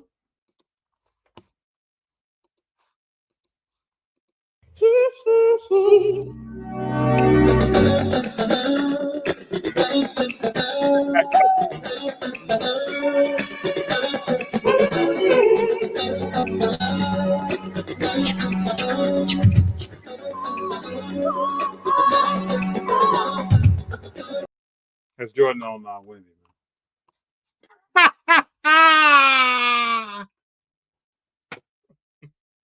Brother, it's you on Wemby, dog. Backpedaling. 1 week you man, that dude about to be the GOAT. Out of month. Wemby going to be working at the grocery store with Wiseman. I'm glad that you brought up Wise. Wemby's out. It's going to be a rhythm, people. This is not the last injury. You with the smoke. You know you said GOAT. I wish that young man the best, though. I don't think it's going to go long. Again, I lean on 77 years of basketball. We've never had a 7'5" man with long-term career. I wish him the best, though. Jordan, I was shocked when you said that. I'm going to say it. But what's up with Troy Aikman saying, hey, I'm stepping off that Neal agreement? He's frustrated because he's giving money to UCLA and these cats are pocketing the money and doing what they want to do. Why are people upset when the players have some wiggle room to make that coin?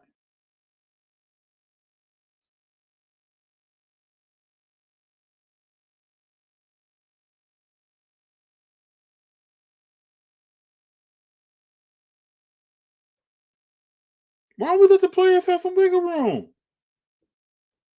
That's messed up, people.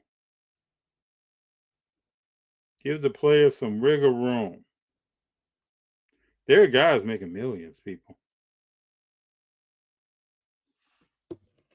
Making millions right now. Playing the game they love. Yeah, he's Yao Ming, baby. Yao Ming was balling, destroying Shaq. Hold on, this is a modified comment, people.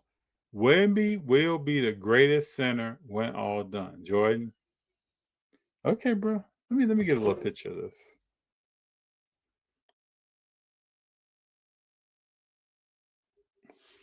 Get a little picture of that. Post that later.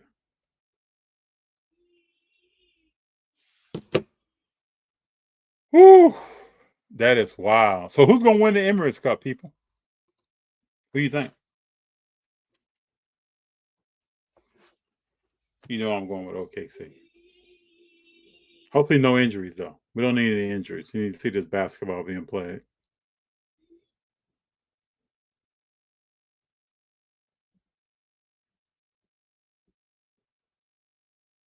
Need to see this basketball being played. Let's see what Halliburton's talking about, people. Let's bring his little monologue in. He's over here breaking it down with Rooks and Blake. It's okay. Right. Like you said, I don't got nothing to hold on to. What bad blood would I have with them? I have nothing to hold on to. I'm good. Yeah. A lot of people say it though. Yeah. The street saying. Haslam is always on here stirring the pot. That's his polite way of saying it. Tyrese, you are a pleasure. We're so happy that you're going to be with us throughout this season. Good luck as you continue your recovery journey. We'll be seeing you soon. I thought he said he was coming back this year, Jordan. You're not sure yet. I thought he said that he was coming back this year. But maybe not.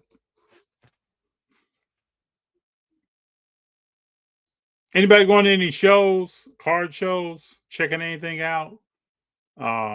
Any kind of any specialized buying before the end of the calendar year? What are people thinking about? I guess you could buy the dip on this Ja, on the Zion. You got to think now, we're 2 months. No, we're more than 2 months. We're probably about 10 weeks away from trade deadline. That, I think, is going to be very interesting. Yeah, he said he was coming back. But Jordan, you know he's not coming back. It's just like if I said I can fly. You know I'm not flying. You know that's not happening, sir. Not going down.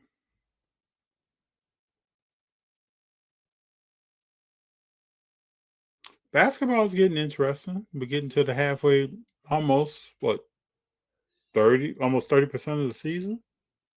Yeah, it's probably about 35% of the season is gone. Football is just when you thought the Colts were going to solidify some stuff and probably be playoff bound, somebody else is probably stepping into that slot. Fantasy football this year has been one of the, we talked about that a little bit last night, but Quiet Car Podcast, been one of the roughest seasons for me in fantasy, but I still have fun. Not if their record is bad. Are you talking about the Colts? Or are you talking about, who are you talking about, Jordan? Make sure I didn't miss something.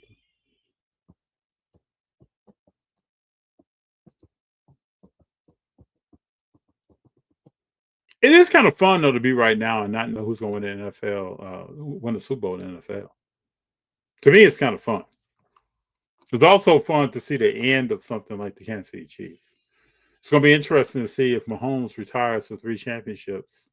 Where is he ranked all time?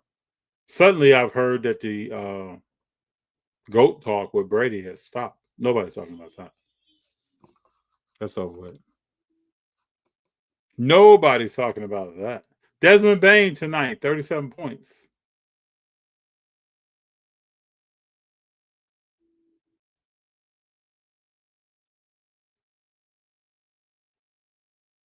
This is an Emirates Cup game, and they played on their regular court.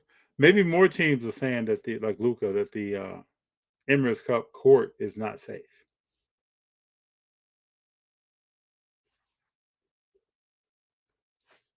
Do you all remember when the NBA changed their basketballs to a synthetic leather basketball, and it was cutting individuals' hands, cutting their hands up?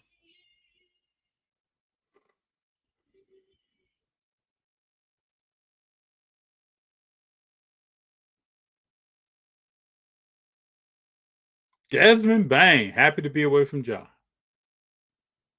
Shooting threes, got the keys, got the green light.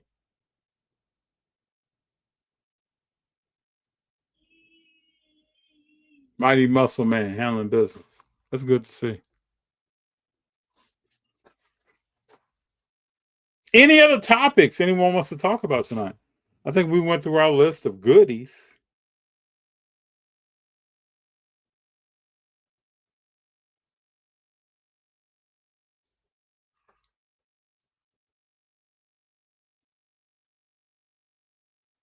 What else we got? Let me see if there's anything else popping in the news since we've started that is cool to talk about.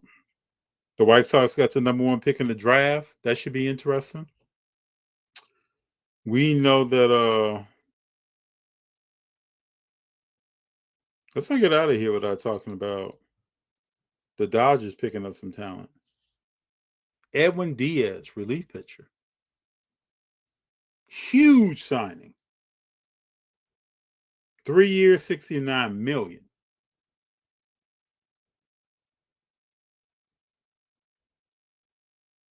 Huge signing.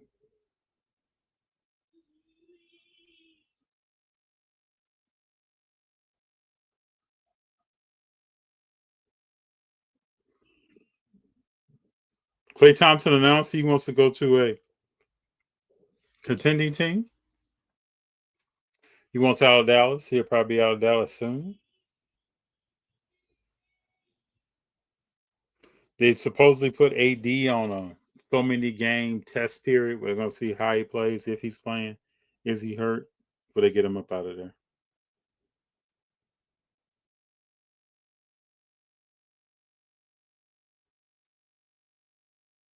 Oh, Favor sent me Scottie Pippen's jam for the win in 95.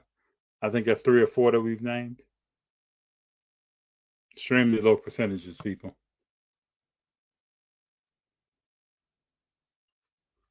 That Bansta did well for BYU to beat Clemson.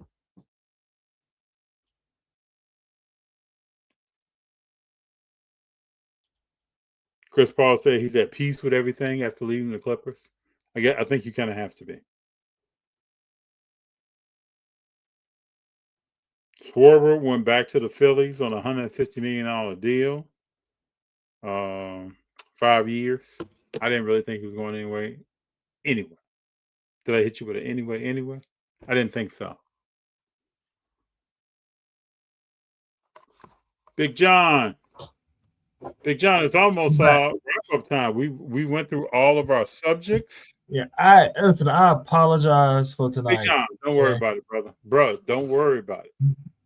But before we go, we'll show it off because we got the GOAT PG in hand. Oh, it came back. Oh, nice. That's a great story behind that card. Great card. Great card. I like it. Are you selling that when you go to the show? Yeah, I'm selling that. That's gonna be for sale, but right now we just gonna admire it. And rush. And you, to tell the full story, you evaluated that card yourself, sent it in. Do you know that the Dodgers picked up a relief pitcher? Yeah, Edwin Diaz. How you feeling about that? It's what the Dodgers do. Gonna be a dynasty. Again, I'm gonna say it like I always say. It's baseball, right? They were Big Jon. They were. It's baseball away from not winning the World Series, right? They were. It's baseball. Well, you know how that goes. It's inches when it comes to championships. Yeah, I'm saying it's baseball. So they can sign all the players they want. Okay. At the end of the day, it's baseball, right? I think there are two dynasties brewing in sports. One is the Dodgers, one is OKC. What's up, New Breed? Breed in the house. What's up? I was hitting New Breed up today. I said I got to send him some dates in end of January, February to get him back on. New Breed. Big Jon, you got any words of wisdom for the people before we get up out of here? Hey, as usual, check on your people. You know, make sure everybody that you love is all right, especially this time of year. Holiday. All right, holiday. Hey, it's holiday dip in sports cars. The holiday buying season. You know, pick up some deals where you can. It is. Again, I feel so discombobulated that I ain't get to have a full show tonight. Oh, that's all make sure you check out the Quiet Car podcast tomorrow when it drops. Yes. It was a good time. I'm worried my Tigers ain't going to sign Scooble. Hey, listen, he'll be a Yankee soon enough. Don't worry. He'll still be in pinstripes. It'll just be in New York. Did the Dodgers sign that big bat out of Japan? No. Where's he going? That's interesting because Murakami might not be as good as everybody thinks he is. And it's one stat that shows that he batted under 100 over fastballs over 94 miles an hour. Oh, that's the problem. That's the problem. That is a problem. So yeah, that's the problem. That is now that everybody can do their due diligence. You look at that one stat and you're like, I mean, 90% of the league pitches 95 or better. I like to see a video. We'll never see this. What does Ohtani do in the offseason to prepare? What does he do from a diet perspective and a workout perspective? So, you know, what he does, he likes to go to Vegas and hit up the casino. I'm sorry, his interpreter. That's messed up. It was all the interpreter, man. It was the interpreter. Tony loves the game too much to be betting.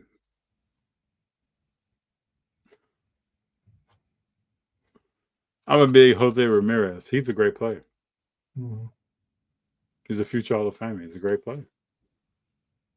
And his cars are still reasonably priced.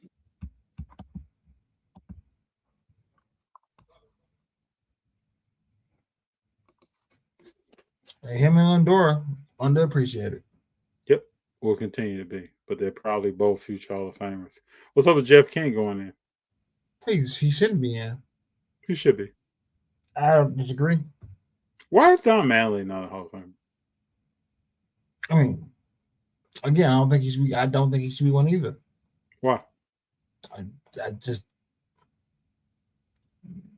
he's a Hall of Famer from his coaching career, but I don't think for his baseball playing career. Why not Big Jon?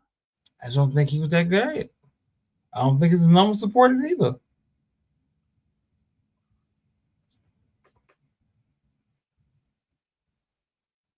Wow. I think that man's going to be penalized the rest of his life for leaving the game early to take care of his family. I hope not. I hope it's not that petty of a reason. Like, I just don't think it is good enough. I think it is. Yeah. I mean, he left probably 5 years early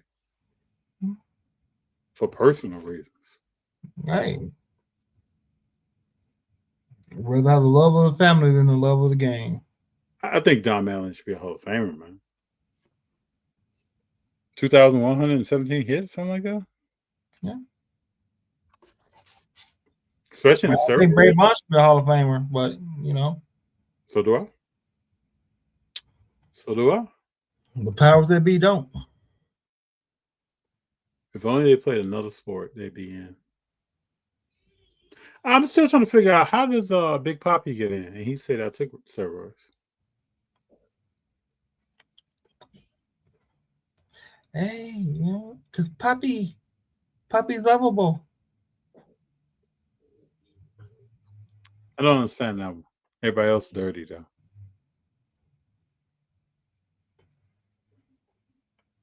If you watch Papi with the twins, you probably knew he was doing something. Is Prince Fielder in? No. You think Prince Fielder's a Hall of Famer? No. Same home runs as his dad? No. Hmm.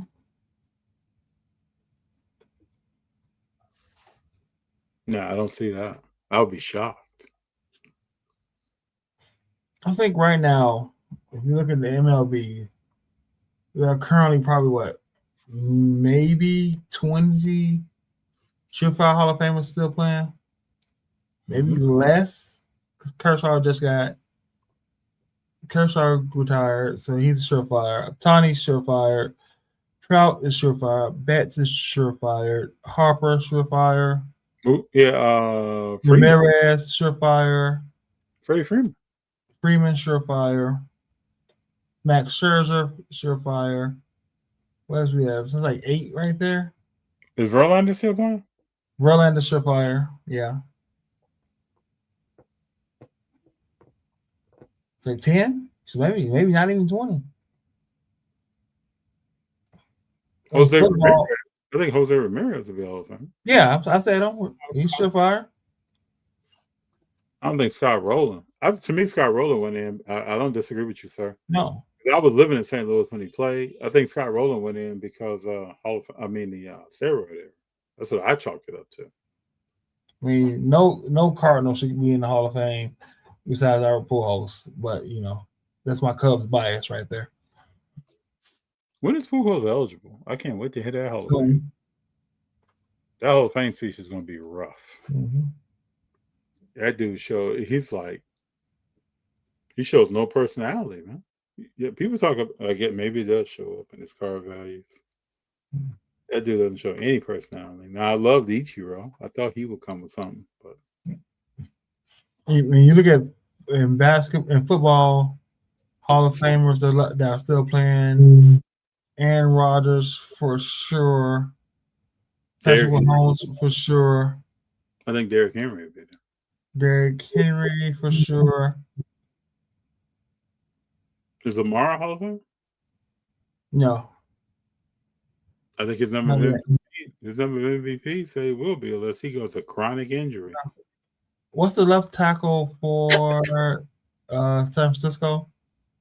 Yeah, he's a Hall of Fame. He's a Hall of Famer. TJ Watt's a Hall of Famer. Is CC a Hall of Fame? Who? Christian McCaffrey, CMC. No. Some people say yes. I don't think so. But I don't think so. Some people say yes. Okay. Yachty should be in the Hall of Fame. That's the only other two Cardinals I would let my Cubs bias go away from. True. Basketball Hall of Fame was still playing. Asterisk with CP3. You got LeBron. Oh, I think CP3 is in. Yeah, asterisk CP3 because he's not playing. Okay. You got LeBron, Kawhi, Jokic, Paul George. Sadly, he'll get in. Yeah. Wow. Sadly, he will get in. To me, I hate to say, people may think I'm wrong, but if Carmelo Anthony is in, a lot of people are in. Russell Westbrook, So he's Kevin Durant,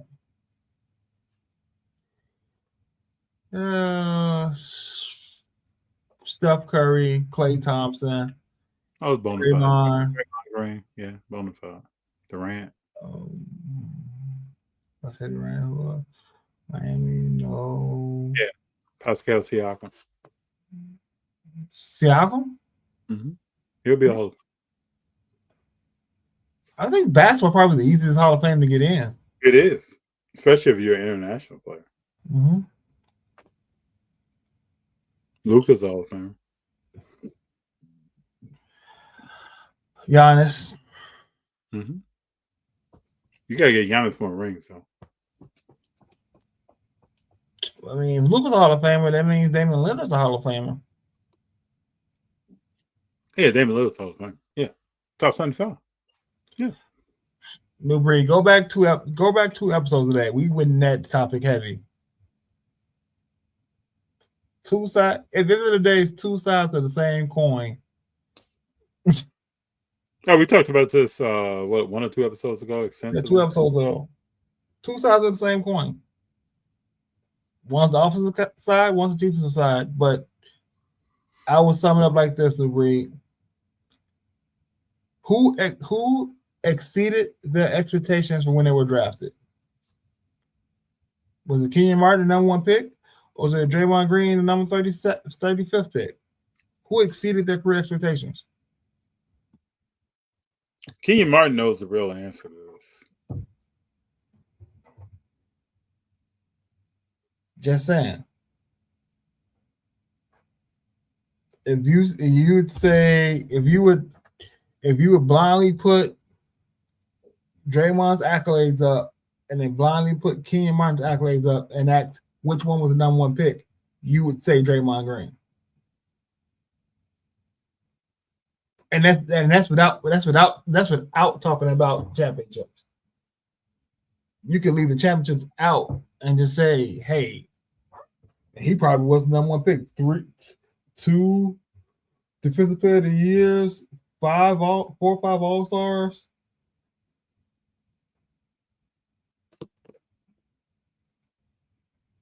Versus 2 All-Star teams? One All-NBA team? It's weird when you look at these former Heisman candidates. Mm-hmm. It's where are they now? But go ahead. I don't want to end up. Yeah. I've been watching Draymond since college. Newbury, I was living in Detroit, watching Draymond at Michigan State. Trey Burke at Michigan. Tim Hardaway Jr. at Michigan. Went to a Michigan game before I left and saw Trey Burke and Hardaway playing. I'm with you, bro. I wish I'd known you back then. Newbury. I thought Trey Burke would have been a baller. Undersized, man. Undersized guard, catch hell. He was on some interview the other day talking about the demonic nature of some players in the NBA. I didn't get into. I gotta watch. I didn't get into what he was saying, but he's I guess alluding to some shady dealings. He could put the ball in the hoop though. Mm-hmm. Yeah, them were the days, man. Draymond in Michigan State. I used to sit and watch that, kick back in the living room. Never would have thought he'd have been Draymond today, though, but he had an offensive game and he played bigger than himself. Touch. Oh, he's in the G League? Okay. He was on some show. I'm gonna send it to you, man, if when I pull that up. He's an undersized guard, man. And undersized guards, that's why McClung can't get busy. You gotta shoot like Steph to be an undersized guard. Other than that, you're a liability.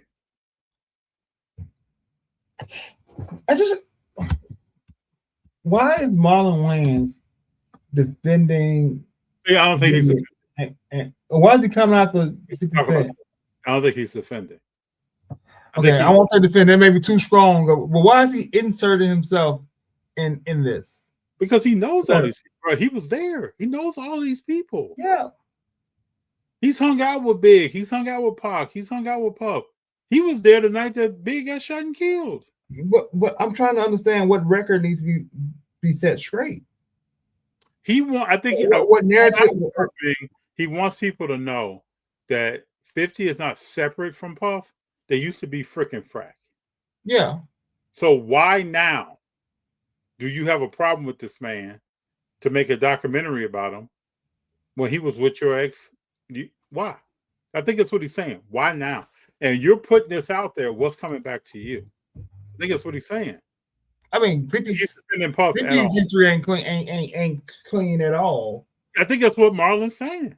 He's like, bro, y'all used to chill out and probably get into the same devilment. I mean, just like Biggie and Puff used to be friends. Yes. Some cause of falling out. Yes. Hey, listen, this is and 20 years. I personally believe a lot of their falling out was Puff Daddy related. Yeah, but this is 20 years of petty toward this one person. This isn't something new. The documentary and like, oh, he just started being like this. This is 20 years of this. Yeah, but you know that documentary, bro, is icing on the cake. You can walk around and make tweets and make little comments, but you made a 4-part documentary about a man. Yeah. That's totally different level of petty. It's a 50 Cent level of petty. And these text messages came out between your ex and Diddy? Yeah. I think that's what he's doing. I think he's trying to say, bruh, what's up with you? The average person may not know. I get that. I would say of all the things that Diddy has proven to have done to other people, why are you telling somebody else to stop piling onto it? And if you were around when he was doing these things, why didn't you stop him? Oh, you can't stop that, bro. Why you ain't stop him? Why you ain't report him? Why you didn't try to help the helpless? If you were around when something I don't think that works. I don't think that works like that. I mean, there's hundreds of people in that line. I don't think that works like that. Yeah, and there's hundreds of people without the fortitude to do something. Big Jon, have you ever known somebody doing something below board and you just leave their ass alone? I'm not putting them in jail. I'm never around them. Again, and you know that comes with, I guess that comes with the no snitching culture, right? Or you can separate yourself. Yeah, but again, that still comes. I ain't gonna snitch on you, but I ain't gonna hang with you no more. I have hundreds of people in that line. Yeah, I'm not around you. I don't know. I don't know. That's people, right, so, but I'm not. And if somebody said person X is there, I am not there. When back in my days, I don't know anybody who was doing anything worse than trying to hustle some trees. That I'm like, I ain't such a, but that I'm separating from. So I don't know, because I don't know people who are that bad. Oh, I knew two guys in college. I knew one in particular. I knew of him. He wanted to join a particular fraternity. I met the guy. I didn't respect or think anything positive of him at all. I told everyone that I knew, I don't want to be in the same room. Now, this was before I knew this dude was super shady, but I knew he was shady enough for me not to be around him. I asked him a couple of questions. He gave me different answers. I don't vibe with that. If I ask you a question today, then I ask you a question this afternoon, you start giving different answers on a regular basis of what I'm talking to you about, I'm probably not going to hang out with you. I think I was 22, 23. So I graduate, and this guy got caught up on an R charge because he invited some young. I used to tell the dudes I knew, do not be around this dude with women. He just had a vibe, bro. So he's around, and supposedly some stuff goes down. And people called me, and I was like, I told you this a year and a half ago. Now, I think that transpired itself on the legal end. But I'm not going to be around that guy. And I'm pretty consistent. So if we're hanging out and you say I'm going to chill out with Tommy today, then you already know I'm not there. But I just think there's a lot of people that went to the parties for the clout and was reasonably aware of the trauma and did nothing about it. Well, bro, per the documentary, there were people being traumatized and violated criminally who and never did nothing about it. They never still stayed. They're still doing their thing. Never spoke. Like I. But this is what happens when you have enablers around and people who won't really take a stance or do something about something. And then we still don't know. 50 can make documentary after documentary and tell this story and that story. Who's backing Diddy? That person's name might be Clive Davis, and there might be other people involved. So a lot of people don't want to mess with that. And him and Big weren't friends at all. They only saw each other when they made music.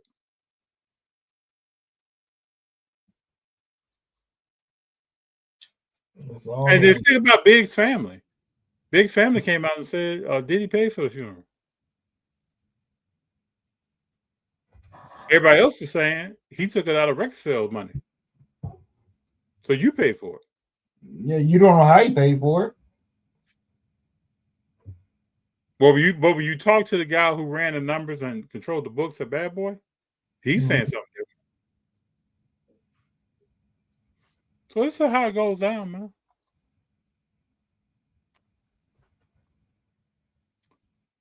It's all interesting, people. New Breed said, can't stop, won't stop. But if you're interested, watch the documentary. I'm going to get around to watching it. I binge watched it in one night. I'm saving it for when I'm on vacation. Because I feel like... Maybe it's strong move. They just skim over some stuff too, Big Jon. But you already have a previous knowledge of some stuff. So you will spot some stuff that's like, oh, it's kind of skimmed over right now. A little deeper than that.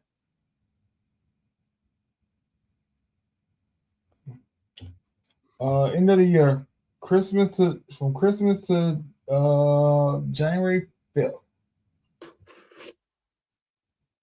Are we taking that week off? I mean, we can if you want to.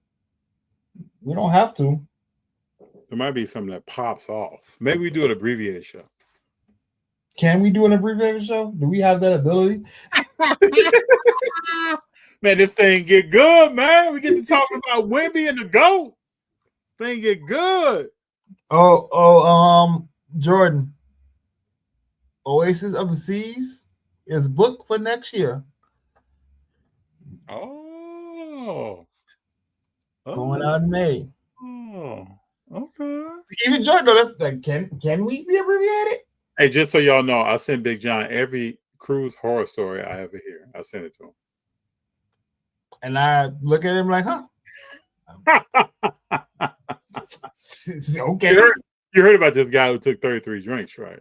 Yeah. Why did they serve him 33 drinks, man? Listen, I don't know. And what was he wilding about? I still don't understand that. They showed the video. What was he upset about? Listen, I don't know. I don't know where I am. I don't know where to be. I don't drink 33 drinks, so I'm good. That was crazy.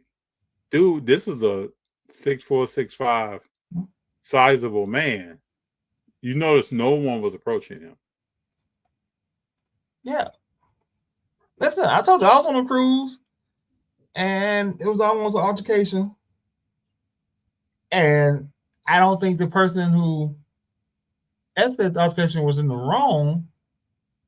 I just think he went about it the wrong way, or the loud way. Because the guy was holding the seat for his wife. His wife was in the casino. We watching Game 7. Crowded area, and people sitting on the floor, but it's an open seat right here that you keep saying you holding for your wife. And it's been a whole quarter. She ain't came back from the bathroom, wherever she was at. Give me the seat, bro. Like, you can't hold this the whole game for her. So I just think he went around the loud way, but he wasn't wrong. Like, you can't hold this seat for the whole game. She want to go gamble. Hey, when she come back, she can stand next to her. You can, stand up and give her your seat.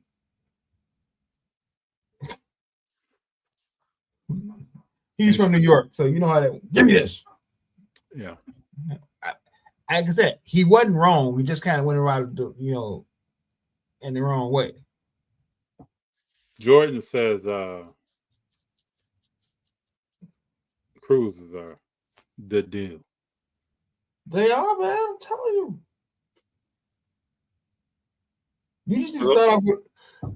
You ain't never been on a boat on Lakeshore Drive, on a Navy Pier?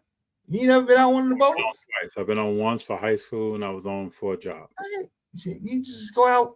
Nah, bro. I turn and I see land. I'm looking right at downtown Chicago. Land, listen. I went when I first started where I work now. I went on a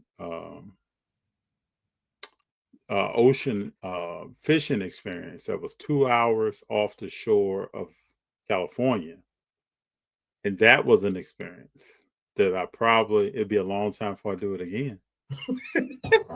But we left at 9:30, 10 o'clock at night. I went to sleep on a boat. You're rocking on the boat. Mm-hmm. Wake up, one of the best sunrises I've ever seen in my life. Dude, tell me. This thing was bananas. The kids from Chicago, that thing was bananas. And then we started fishing. I took my meds so I wasn't getting nauseous. Caught some fish. I had fun. But that sunlight bouncing off the deck will wipe you out if you're not right. If you're not hydrating or taking the time to get off your feet or doing something, it'll wipe you down. So, I mean, all that stuff was cool. I wanted to do it because I'd never done it before. But just to know that I don't really swim like that, and I'm standing here with a life jacket on, and if something was to go down, we spring a leak, I got problems. FD, just go to the 3-day. Just a 3-day one. It's a 3-day one. I'm telling you. You be like, you be on a 3-day one. Get the good vegan food. Get to relax. Hold up, are they serving vegan food? They got vegan food, yeah. They got vegan food. They got fish. They got options for you. I send them to you. They got great options for you. Don't have to worry about the diet. Okay, nice cold water whenever you want it. Little juice if you need a little juice. Fresh fruit everywhere. I get all that. I just don't want to be in the cold water. I don't want to be submerged. You ain't gonna get in the cold water. I'm telling you. Listen, kids go off to go play and make friends. They'll take care of you. You and April sit back on the deck, read a book. I'm not the only one. She's not big on cruises. I'm not. Oh no. She's not. You say cruise to her. She's like, no, thank you. Listen, 18-hour babysitters. 18-hour babysitters. Okay, babysitters from day to night. Just matter of fact, the kids ain't gonna wonder where you are for the whole day. They gonna have so much fun. Look at Ernie. Ernie's like, he got his ass with the vegan food. Hey, Oh, Jordan, I got a sales pitch for him, right? my eyes, I was like, hold up, they got vegan? Yeah. Yeah. That's funny, man. That's funny. I'm trying to convince my wife that we should go to a resort. To all expenses paid resort. That sounds fun. Now you really got me interested in that. But she loves the cruise.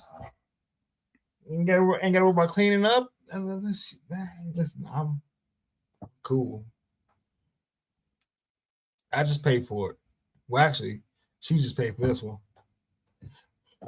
So be happy. Big mama. That's funny.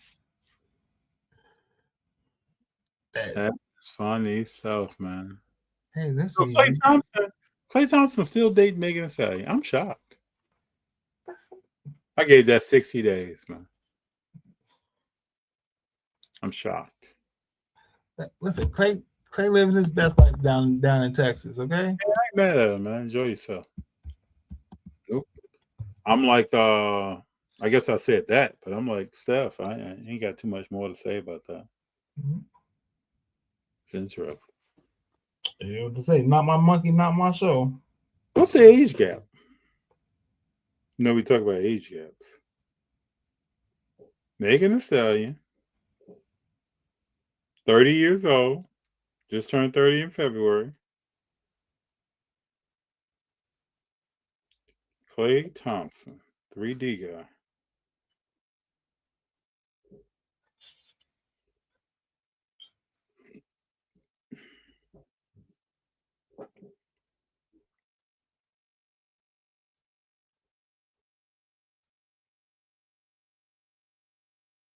Klay Thompson's 35. It's only a 5-year gap. I thought he was much older than her. Just a 5-year.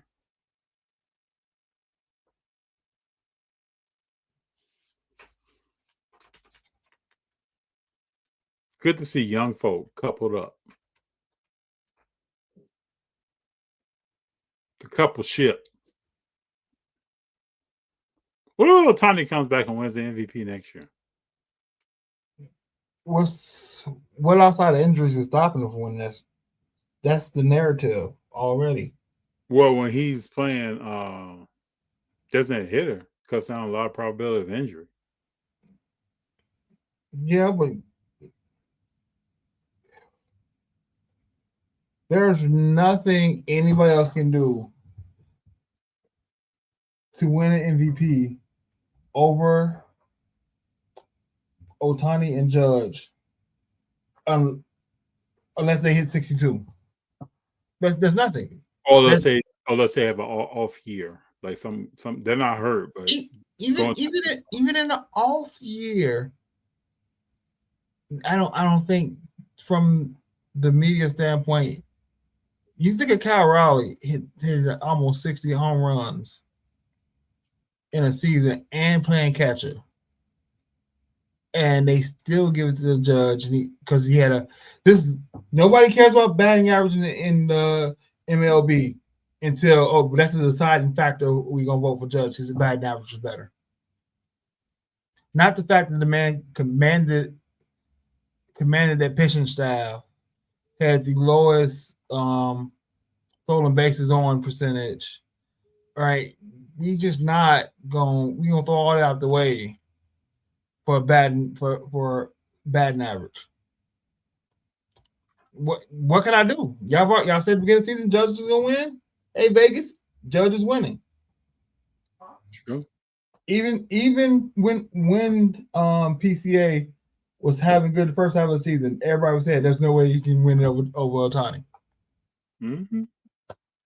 So what can anybody do? What can the Bryce Hoppers, Cal Schwarbers, Jose Ramirez's, Francisco Lindor's, Bobby Witt Jr.'s do? What can all these run-ups do to beat that narrative that, hey, Judge no Otani?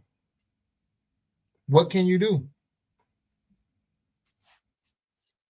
You have a point. So how close does Ohtani get to Bonds on MVPs? That's gonna be that'd be the story. I don't care if even if he doesn't win another MVP, he has the impact of winning 2 in each conference. Mm-hmm. And that's something Bond doesn't have. Yep. American League, each league, American League and National League, he's got 2 of them in. And that's 4 in a row consecutively. It's crazy, right? Right? 4 consecutively between 2 different leagues. You think Mike Trout is leaving Anaheim? Nope. I don't understand it. Like everybody's talking about the Cubs need a third baseman, the Cubs need a right fielder. And I'm looking at they have prospects, highly rated prospects at those positions. And they are kind of cash strapped in a sense. They're cash strapped in the sense that they have a certain amount of money they want to spend without going over. And you got Owen Casey, who's been regarded as one of the top 5 young power outfielders, and Matt Shaw, crazy explosive third baseman. Why would you block them for another year or another couple years? Let the kids play. Get your pitching right. Put your money in the pitching. If I can't get it, and let your kids play and see what you got. Because if they're half decent, you can trade them for a big name. And all they got to be is half decent because they've had so much hype.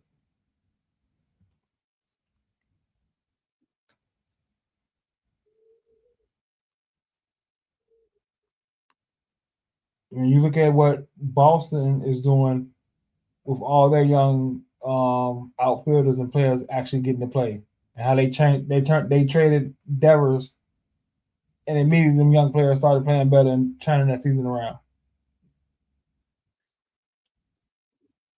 I don't understand it.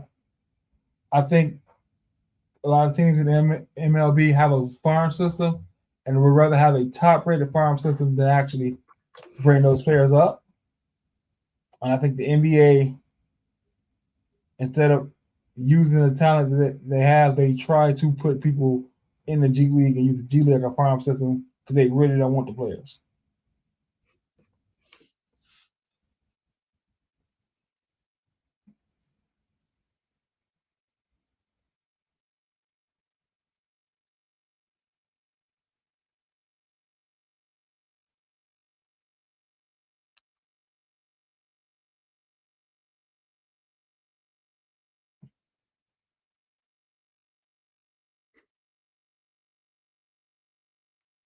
Yeah, man. Mm-hmm. Well, Big Jon, I think we should we good. Wrap up. 182 in the books, people. See y'all next week. We got a guest next week, right? Yes. Yeah. I gotta look at the schedule. Yes, I think we just solidified. Yeah, I gotta update the schedule. We got Pittsburgh coming in next week. Anthony should be a decent conversation. Yes. I will see what we get to talk about. He creates content around sports cards. He's been in sports cards for a long time and done some incredible things with some hobby companies. So we'll see how much we get to talk about and get to know. But it'll be a good conversation. I'm excited. Hero, thank you. Thank you for being here. Jordan, Wemby is the GOAT. Brown. What's up, man? Always good to have you. Hey, Big Jon, before we go, what's your prediction? When does Wemby come back? I said sometime in January. Oh, hold on. Have Wemby missed enough games where he can't win Defensive Player of the Year? That's what I just said. I think he's approaching. So let's look up Wemby right now. See how many games he's played.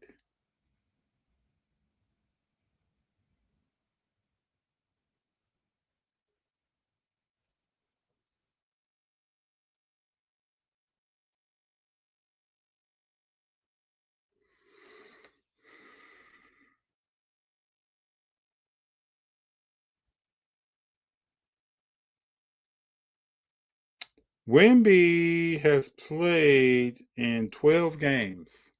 So he's played like half the games right now. So he still has, he can miss like 10 more. Mm-hmm.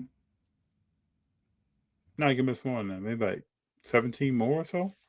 No, then, he has to play. He can't. He can only miss 17 games total. That's right, 17. So he has got 5 left. That's right. Yeah, so he's only got 5. Yeah, so he's gonna miss out on that. So that means no defense player of the year?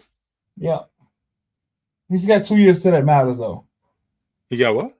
He's got 2 years till that matters. Oh, when does this become into effect? No, it's in effect. What I'm saying, he has 2 more years to win the MVP to where it matters to his contract. Or Oh, okay. to his contract for the Supermax. Yes. So it doesn't matter if he don't win. He's got, you know. Would you pay Wemby the Supermax? That's going to be a poll question. He's not going to be available. He becomes street clothes like Anthony Davis. Yeah, he'll get paid though. I can't hate on a man with generational wealth. Yeah, but Hero, we will get on some wrestling. I mean, I'm always down to talk some wrestling. I'm trying to see who the mystery man is right now. But I gotta go back and watch NXT. We definitely can talk wrestling. We'll add that to the agenda. We'll give FD a break from talking, and I'll just talk about wrestling. Yeah, it's all good. That's why we're here. Switch on and off. Those bait cards look real good. I used to be a huge wrestling fan. I don't know what happened. Huge. Mm-hmm. That's back when Mr. T was in the ring.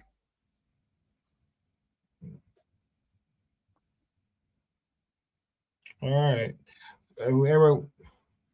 You work tomorrow? Yeah. Take it easy. Hope you have a good night, bro. Get some rest. Everyone, thank you. Big John, thank you. Tell your family we say what's up. We'll talk to you soon, brother.